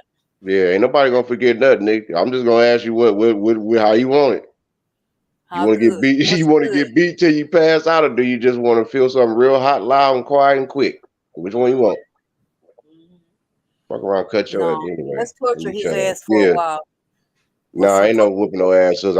He needs to be skinned alive. I'm talking about skinned. Like, you know how they be showing you on them cooking shows? I'm talking about taking rusty motherfucking blazers. Yeah, that's what I'm talking about. Skin his ass alive. and cutting his ass. No, making little itty bitty cuts and pouring acetone in them motherfuckers. And yeah, I'm Skinning talking about to torturing. that's torture. Skin. If you skin somebody, yeah, fillet. Yeah, that means you cutting the skin I off know that what you're food. talking about. You Like a damn right. fish. I Carve know. that shit. Let one of the little Asian men get a hold of them. Little Asian, little Asian Chew with the big ass butcher cleaver. Oh, bring him over here. They did that. They scared my daughter. Some of her Bring him best over here friends. They now. from Nepal, and Mhm. their grandma. They used to always barbecue, and my daughter would be down. They lived in the apartments over there, and they be in their garage. And she went Skinning. down there, and she said, "Yeah, I seen them chop the head off a chicken with the butcher knife." She said the grandma just said whack. She was like 9. She was Yeah, but yeah, from what they were saying, he's, and I hope a lot of people ain't watching this who are really like emotionally moved by that story. But yeah, Barnett, the other guy, he was the one who said that Sheets was the No, which one who one of them stabbed killed him. themselves? Was it Sheets or It was Barnett? Barnett. That was Barnett. Barnett. Barnett. He said that Sheets was the one who stabbed her and everything, but that was His the one who pussy said ass. that if it was a white woman, he would have stepped in, but he believed that because she was black, she deserved to be raped and she deserved to have everything that was done to her done to her. But he did tell investigators that I'm Sheets was still the trying to one. figure out how the fuck they got her in the car.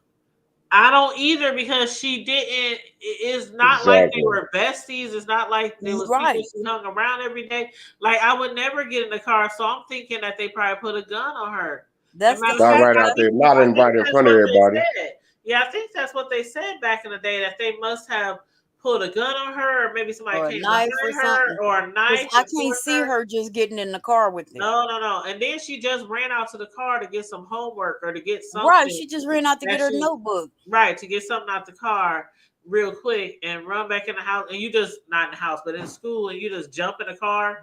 No, that ain't how it happened. Yeah, they saying most likely it Remember was they tried to forced. lie and say they was like, "Oh, come on, let's go smoke some weed and ride around." Nah. It was like that wasn't her. Anybody who knew Kenyatta at that time, not like she was the perfect Yeah, she wasn't child, perfect, but but she wasn't she jumping in wasn't no car with all them white boys to go smoke no reefer. right when When all she she was doing literally was just going to get ran out of homework. school to get some fucking homework. The No. girl was a fucking Yeah, honor they're just student. stalking her. Yeah, she was an honor roasted. She was very smart, very Extremely. talented, very Beautiful. beautiful. And I swear Cheerleader, to God, that was bubbly. like one of the worst times in Omaha history. It was. Yes, it was one of the worst Still times is. in Omaha I still history. remember 2,000 people. Yeah. 2,000 people tried to crowd into Salem Baptist, the old Salem. The It old was more than Salem. that. It was Yep. about 2,000 of us outside alone. Yep. I couldn't do it. Donisha begged me to go. She was like, "Keisha, you gotta go." I'm like, Don, I can't do Oh, I it. Yeah, get that's it. some Cause my bullshit, god man. sisters was I did real not close want to that, her. but see, I didn't want that to be my last memory of her. I My god walked through that sisters shit, was real man. close to her, and I remember I remember that like we in church, and my god, I mean, it was like D and them. They was Yeah, I all. know. They I know. was. Oh my god, it was bad. The I whole walked through that city. shit, man, and kept going, man. The whole city was I couldn't do crying. it. The whole city was heartbroken. That was like when my little cousin Peyton got killed. The whole city came together one time. Yep. Oh, and And I then know. and also with with Amber. Amber. Oh my God! And Her mama was Amber pissing me stayed off. across the street. Her family, her parents stayed across the street because my mama and them used to live on Lotha Block. She Right lived on up the, the, right that was on the right up corner. I was living on 16th Yep. and Lake when that happened. And my mother and them And lived when right on she the got corner out, of look, 16 and Lotha that Block. video, that last video of her when she got off that bus, my nephew was sitting in that front seat. Yeah. And when they played it, at first when they played it on the news, they just played it. Then later they bleeped his face out. But I seen him, and I was like, I called his mama. I was like, let me speak to my nephew. I'm like, dude, did you see her get off? Where did you see anybody there? He was like, and Keisha, I really wasn't paying attention. And kids are like that. We don't He be was paying because he was attention. playing around with somebody else when she was Yeah, getting off you the don't bus. be paying attention to your surroundings at that. I mean, when I was growing up, my parents didn't teach me pay attention to your surroundings when you're on the bus, I mean, it was just not that thing back then. But my mother stayed on the corner of 16 and Lotha Block, and her family stayed across the street. So every time I came to see my mother, it was always news people and cop cars and everything. Her mama was pissing at me the off house. because she seemed so unaffected by. Girl, I don't even want to. She was just like, well, you know, Amber, we miss you and we love you, and if you come home, we you know we're not gonna be mad. I'm like, bitch, can you have some kind of emotion, something? Child, and you know what? When they said who they thought it was gonna be, I already knew it was. And they said, but they had remember when already I told said that y'all from the beginning. But remember when I told Carmen Diva, I don't know if you remember. Yeah, I when know. we was doing this was on Tanya Prime Time, my old YouTube channel. I know exactly who it was. And remember, I kept telling y'all, I said, y'all, that is the man who knocked up his stepdaughters. Yep. And gave them like 2-3 kids a piece. And I said the only one that did not get attacked or assaulted by him was my own little brother's girlfriend. So that's how close. And I told y'all, I said when those girls finally told their mother the truth, because she had been asking them for years, who is y'all baby daddy? Because you know you're a mama. We need to file some child support. We need to do this. Y'all need to tell me who y'all baby daddies. They refused to tell her who their baby daddy was for years. And when they finally did, I was staying on 48th. I was staying on 45th and Lafayette, and they stayed at the bottom of the hill near Saddle Creek. And when they finally told their mother, they came running up the street crying with their kids. And I'm at home. I'm with my brothers. I'm with my homies and shit. And they come up the street crying, please give me house. Please give me our mother's trying to kill us. Our mother's trying to kill us. Girl, I'm up there like, what the fuck y'all talking about? Your mother's trying to kill you. The mama running up the down street, and the girls crying and with their kids. And I let them in my house. I had no idea what was going on. Because she didn't believe them. That's when they told me that the reason why their mother was trying to kill them because she thinks that they were the reason why her boyfriend was having sex with them and knocked them up. He wasn't running after the nigga. She wasn't running after the nigga. She was running after her daughters who ran to my apartment. I will never forget that. So years later, when I saw that same nigga on the news as possible suspect in Amber Harris, girl. But I'm trying to figure out. But they had him as a suspect from day one. I knew it. And that's what I'm saying. When I first saw him on TV, and I remember those little girls crying at my door, Tanya, please let us in. Please let us in. Because, you know, they used to hang with my brothers and shit. So they knew me. And they was crying to get in the house. And then when I saw years later Amber Harris, I'm telling you, my heart I was like, oh, he did it. That motherfucker did it. Because the only reason why he was motherfucking loose was because the motherfucking mama who had, they remember they was on the news? The girls, they said if they would have done what they were supposed to do when he did this to us, he'd probably still be in prison right now and not able to kill Amber Harris. I'll never forget. Those were the girls at my door. Never. And I'm telling you, when Amber went missing, I looked at that dirty, nasty looking motherfucker on the news. And after what I already knew that he did to his stepdaughters and how they came to my house for rescue, I knew he did it. You was fucking them little 12, 13-year-old girls and giving them baby after baby after baby and threatening them to kill them if they told. That motherfucker. Is he dead yet? Is he still in jail? He's still. Where the fuck is he? Is he still alive? I don't know. I want to say he died in prison. I need to do some research because that shit just tore me up. Who are you talking about? Which one are you talking about? That motherfucker. Asa Carter. No, not Asa. That's the one who killed the little 7-year-old back in the. No, that ain't who killed. That ain't who killed Amber Harris. I can see the dude in my head who killed No, her. Asa Carter. That's the one who. No, I think actually, I think old boy that did kill Amber. I think he did. Hold on. Let me go look at it. I think he died in prison. Amber Harris. Because I got an OG homie that I grew up on, Big Bill. Everybody in the city know Big Bill. Big Bill, Big Bill get your bond. Roy Ellis. Fucking Ellis. That's his motherfucking name. That was the big OG homie, Big Bill's. That was his roomie in prison, and he told Big Bill. He told Big Bill he did that shit. Yes, that is Roy Ellis. That's his motherfucking name. Yeah, he told Big Bill that whole shit, and they had to put Big Bill in lockdown because Big Bill damn near tried to, he literally tried to like open that nigga's skull up. Big Bill was like, man, Big Bill was one of them Big Bill like about 6'6", about 285, 300, just straight hardcore project stomped down original project. So yeah, Big Bill was trying to get him. And they had to put him in isolated because they knew when Bill on your ass. Shit. Yeah, he raped her. Yeah. He tortured her. Yeah, he did her bad, man. And he left her ass out there in the motherfucking woods. He put her in a 35-gallon drum. I just don't. I will never understand how people could do such heinous crimes to anybody, but especially children. Well, shit. What about matter of fact, what about the punk ass white boy here just recently that just shot the 13-year-old black boy, and then they let that boy off talking about no evidence, and it was self-defense. And the little boy when he didn't even know who the man was, he wasn't even paying attention to the man. White man killed the boy. What?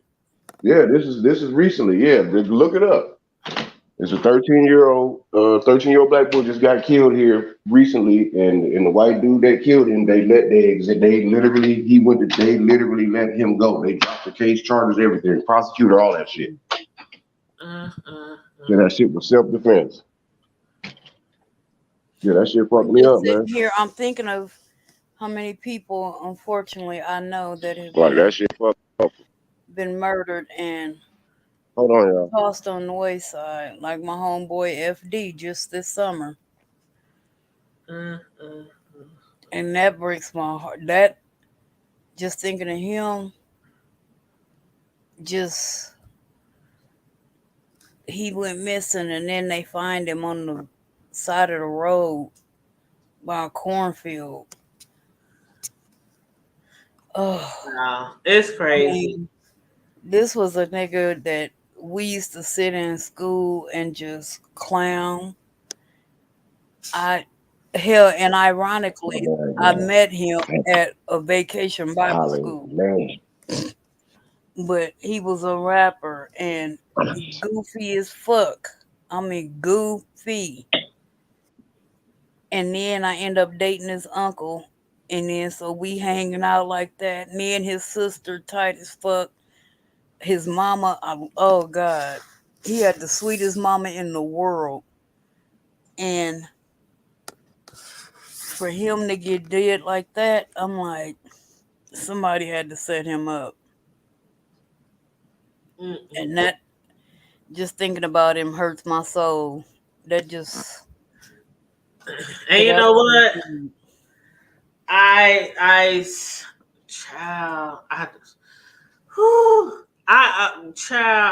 My kids are grown now, but one thing I always was fearful of, and I have boys, but everybody know boys get stuff done to them too. I mean, I know there are people out here who got girls and they think, they always got to be so overprotective with their girls and stuff. But it's a lot of boys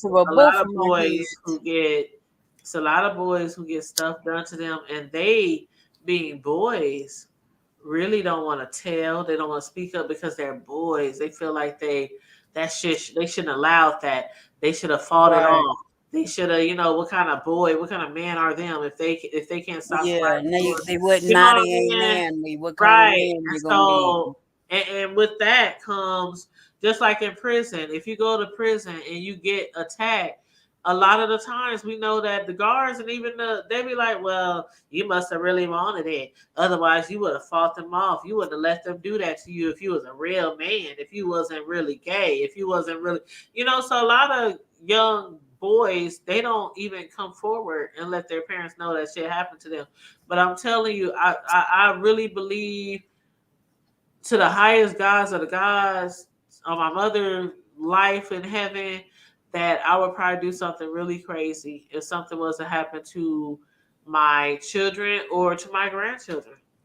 Oh, I've always, And all I have to say is somebody please do a GoFundMe or raise some money to give me a good and I've lawyer never, because look, man, this was never a threat.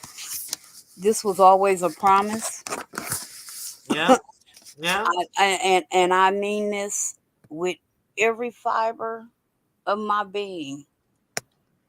If you touch one of mine, I'm touching 10 of yours. I'm not gonna fuck you up. I'm gonna fuck up everybody around you. And that's damn near street code to the T. I'm gonna make your Like, family it's easy pay. to fuck you up. It's I'm easy gonna to make your fuck you up. family pay for the bullshit you did. And that's that what am I thinking of? On the tip of my tongue.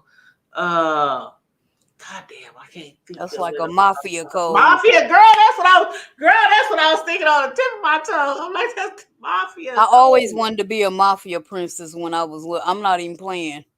I always wanted to be a mafia princess, but That I'm is the not. mafia When I code. To say leave that, your ass alive and watch you suffer. right? And I mean, like I said, I mean that with every fucking fiber of my being. You touch one of mine, I'm touching 10 of yours. And that's how I always felt with my not necessarily that to the T, but I always felt like that. And even with my grandchild, sometimes I'll be just around here like, because you think about shit like that. Not that My kids will tell you to this day. crazy. We was talking earlier, and my daughter was talking about shit that go on with her at school, and I'm getting pissed. And she was like, "Mom, we just be playing at school. Nah, fuck that. You punch them motherfuckers." She was like, "Mom, we just be playing. I'm not finna hit."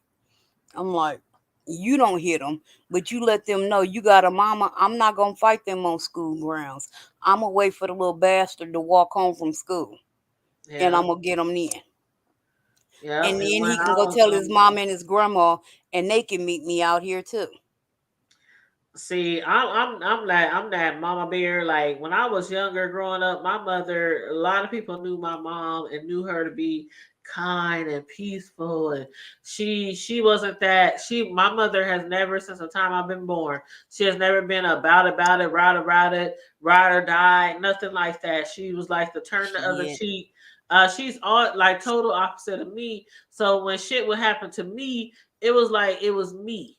It was me. It was me. It was me. I had to defend myself. I had to fight. I had to, but she always made sure, like when my brothers and them be like, Mama, Tanya out there fighting. She up the block. She up the street. She was always make sure. It was always protect her. Don't let her do the women in my family that was rowdy. I had that on the other side of the family, like on my dad's side, on my stepdad's side, on my grandma's sisters and brothers, everybody besides us. And it was so weird, Karma Diva.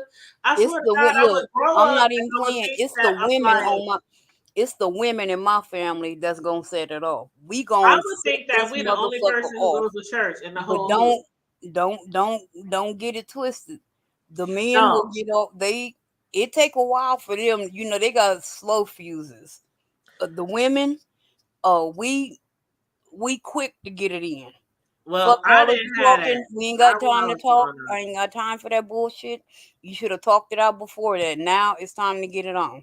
But the thing was, I had that all around me, but I didn't have it because of the simple fact my mother was so damn religious that she kept us away from the other people in the family. I didn't start hanging out with the other people in my family to after I was like in junior high, high school.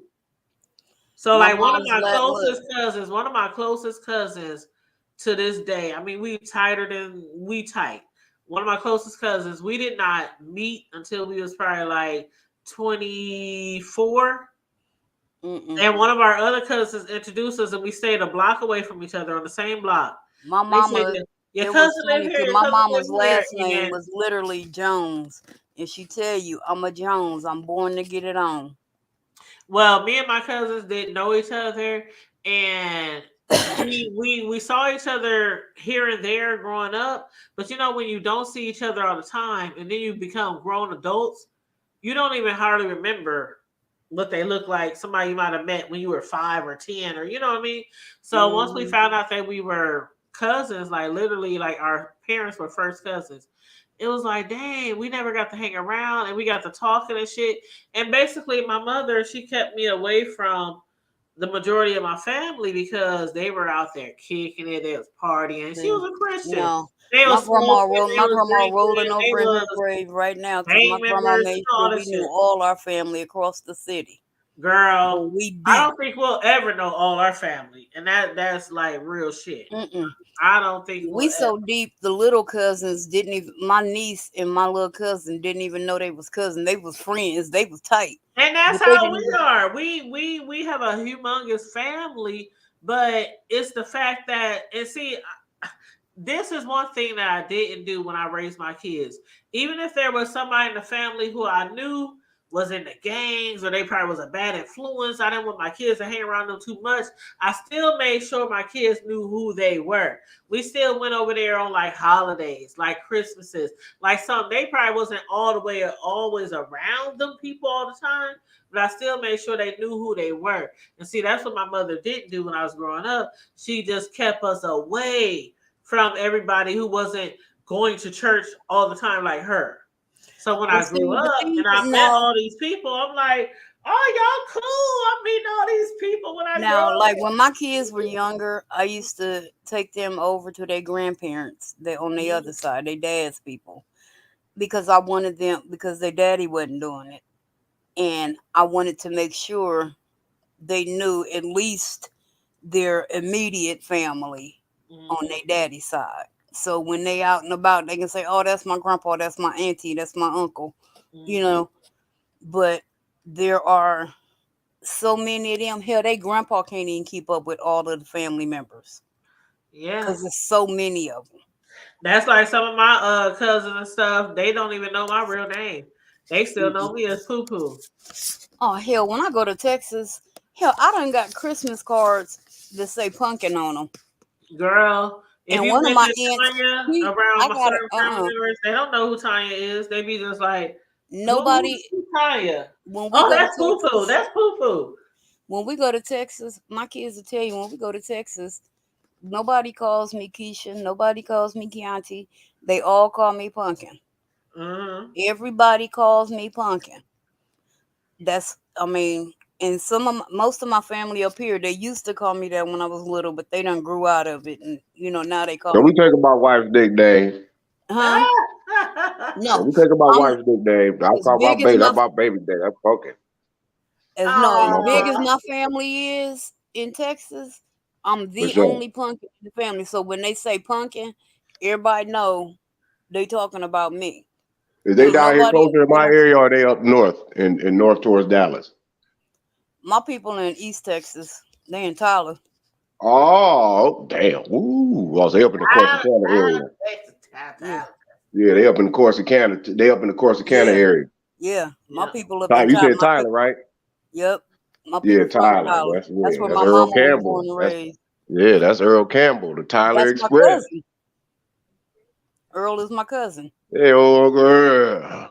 Old man Earl. I don't like him, but he. But I'll tell you this: that food, them beef sausages that he got. Yeah. Them I remember when motherfuckers go in, he boy. first started selling that stuff. He came up here to Omaha, took all of us out to eat, and we went up to a Crown Plaza hotel. And it was like 30 of us. Took us all out to eat up there. And this and that. He was bringing his food up here. We should have known it was a trick to it, because it was like, nigga, what you doing in Omaha? We don't been. Y'all leave old man alone. But him and my mama, they graduated together. So she was like, and everybody was amazed by Earl when he was young, because he was naturally athletic, and just him and his that brothers man was a bowling ball. Because they was throwing them hay bales and shit. They didn't work out in no gym. They was out there on them farms. You throwing that hay bale. Yeah, that's what Mama said. They was throwing hay bales, and that's huge. I did not like him, because him and his sons, I could not stand his sons. Like when we would go to his mama's house, and I'll give it to him. He built his Cousin Annelle, he built her a beautiful house. Mm-hmm. I remember now it's all kind of houses out there by it, but I remember when he first built, and you walk in the house, and right there when you walk in this glass case with a light shining on it was his Heisman Trophy. Mm-hmm. And then you walk in, and the pit, like the living room, dipped down into a pit. Yeah, he always chopping over my cousin. He always hanging with my cousin Johnny, the Jet. I don't like him either. You leave my cousin alone. He's a pervert. He a pervert? That's one of my daddy. That's one of my daddy best friends. It is. Him and my daddy, and like the Gregorys and Is your pop still kicking?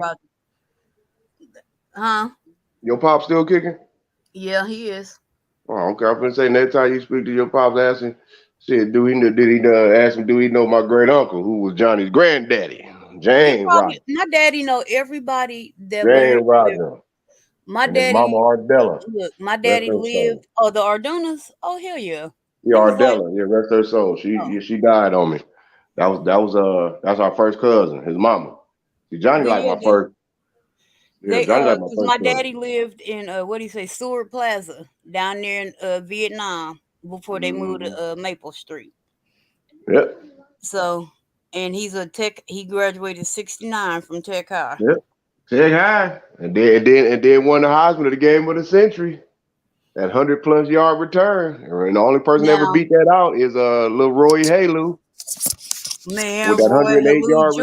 return. That's a sexy little motherfucker right there. Who? Roy Halou Jr. Yes, sir. Oh yeah, you talking about the little California boy that number 10 had that long Troy Polamalu. Yeah, that long Polynesian hair. That's Troy Polamalu from the Pittsburgh Steelers. That's his cousin. Oh, is it? Mm-hmm.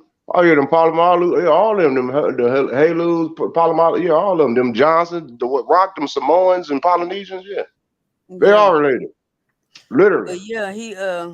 But Johnny, he rubbed me the wrong way. Pretty much, literally. Well, what happened was we was up in the clique. Never mind. It's some old ass shit. Keep talking. I ain't even been drinking. I feel great. I know. I'm about to make me another one. Keep talking. I was up in the clique, and I was, I ain't gonna say I was a cold piece. Hey, before I had kids, I was a cold piece. So she talking about something back in high school days. You ought to be shaming yourself. No, I ain't had shit. But anyway, I was up in there, and what happened was he was there with one of my dad's other best friends, and that man, I knew him, and he was buying me drinks all night. He kept sending drinks to my table, to me and my friends. So at the end of the night, I go over and I'm hugging him and telling him, hey, you ain't been by the house yet, and thank you for the drinks. So while I'm talking to him, Johnny grabs my hand and goes, ooh, you so fine. Ooh, what's your name? Yeah, we should get together. And I look at him, I snatched my hand. I was like, ew. Mm-mm. And so the dude he was with was like, you don't know who that is, do you? He was like, no, but I'm trying to get to know her. Nigga, no, you're not. Really. And he was like, "That's Jackie's daughter." He was like, "Jackie who?" He was like, "Jackie Kirk." He was like, "Oh shit! Don't tell your dad." No, I'm telling my daddy. I'm telling. I'm telling. You nasty old man. I'm telling. I'm telling. Yeah, because I think Terry, I don't know where Terry's at. I haven't seen Terry since shit. I haven't seen Terry in umpteen years. Matter of fact, last time I think I seen Terry, because Bud, I know his brother, but I think Terry did come up here. He did visit when my mom had passed. I think he did come by and visit my brother and them temporarily. Because we didn't know, just like I didn't know I had met his daughter, the oldest one that everybody I don't think really knew. I forgot my little cousin's name too. Until when she found out that we were related, I had just got to knowing him, man, but I lost track of him before I came down here to Texas. But she like, yeah, Johnny, she like, my daddy be acting crazy sometimes. He be acting like he don't want to clean, because it ain't the daughter that everybody knows that he always got out with him all the time. Probably one he had right out of high school or in college. Yep. That's that, because she looked just like him. She just light skinned, very high yellow. I forgot that girl name. That's what happened. It's a lot of them. I don't shit.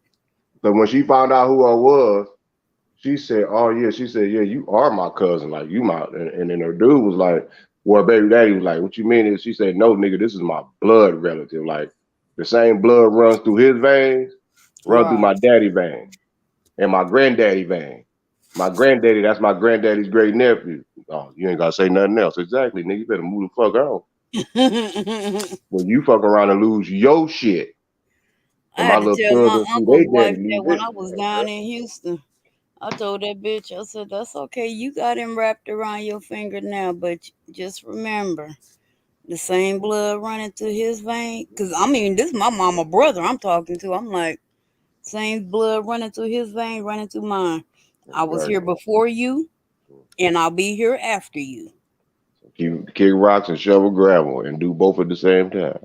And where is she now? She been replaced. Bye-bye. That's childish. Hey, I wasn't playing with her, and shit, I remember, God forgive me, but when her daughter died and she was when their daughter died and she was clowning, I was pregnant with my daughter, and I walked up in that church. I had my blade on me because I was ready to fight. I was ready to get it on. You always ready to cut, man. You Baptist folk are ready to fight. I'm just saying. Hey, Connie. Salem, especially them niggas with the Salem. Always ready to cut and shoot. Shut up. Don't be trying to talk about my church. Shit. Hey, now you know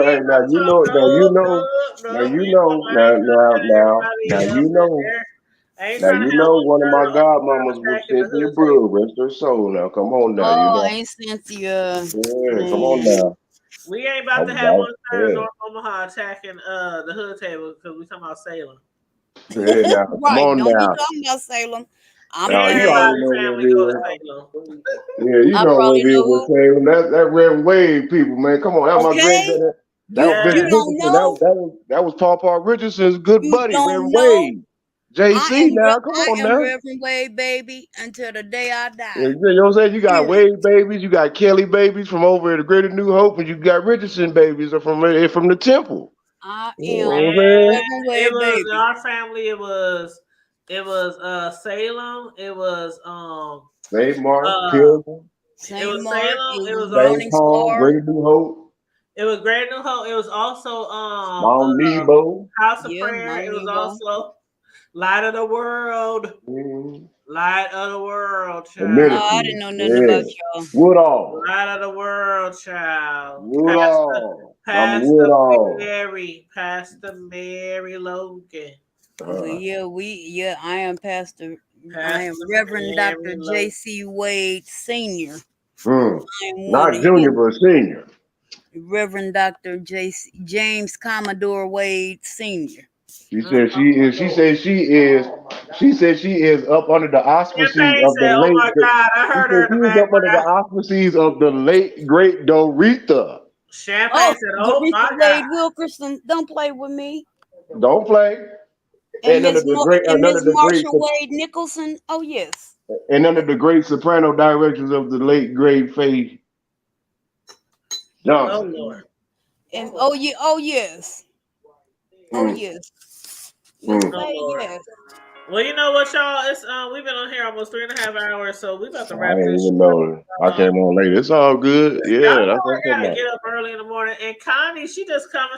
Connie sliding on in here after midnight. Right. Connie, why you ain't in Trying to bed? slide in the DMs. I know this sliding in the DMs at Hey, that's what's 12:49 up. a.m. Well, you got work in the morning, sir? Connie, quit being fast. Yep, I gotta work in the morning. I ain't being fast like Connie though. I'm about to just go to bed. I know that, bro. You need to get you I some think I rest. might go I to ain't Kansas sliding in no City and be DMs. fast. No I'm taking this downtime shit. They can cut my damn hours, so I I ain't got the sliding time in to work shit. on my YouTube. That's why I don't be Yeah, working. bro. Let me know, bro. No, I I keep know telling honestly, you. too, I Let got the us time to know. work on it now temporarily. It's very like I'm gonna be like when I say I probably only work probably like a week and a half out of a month, probably for the next month or two. Let us know, bro. We got you. Yeah. Start that channel. Start that channel up. We got you.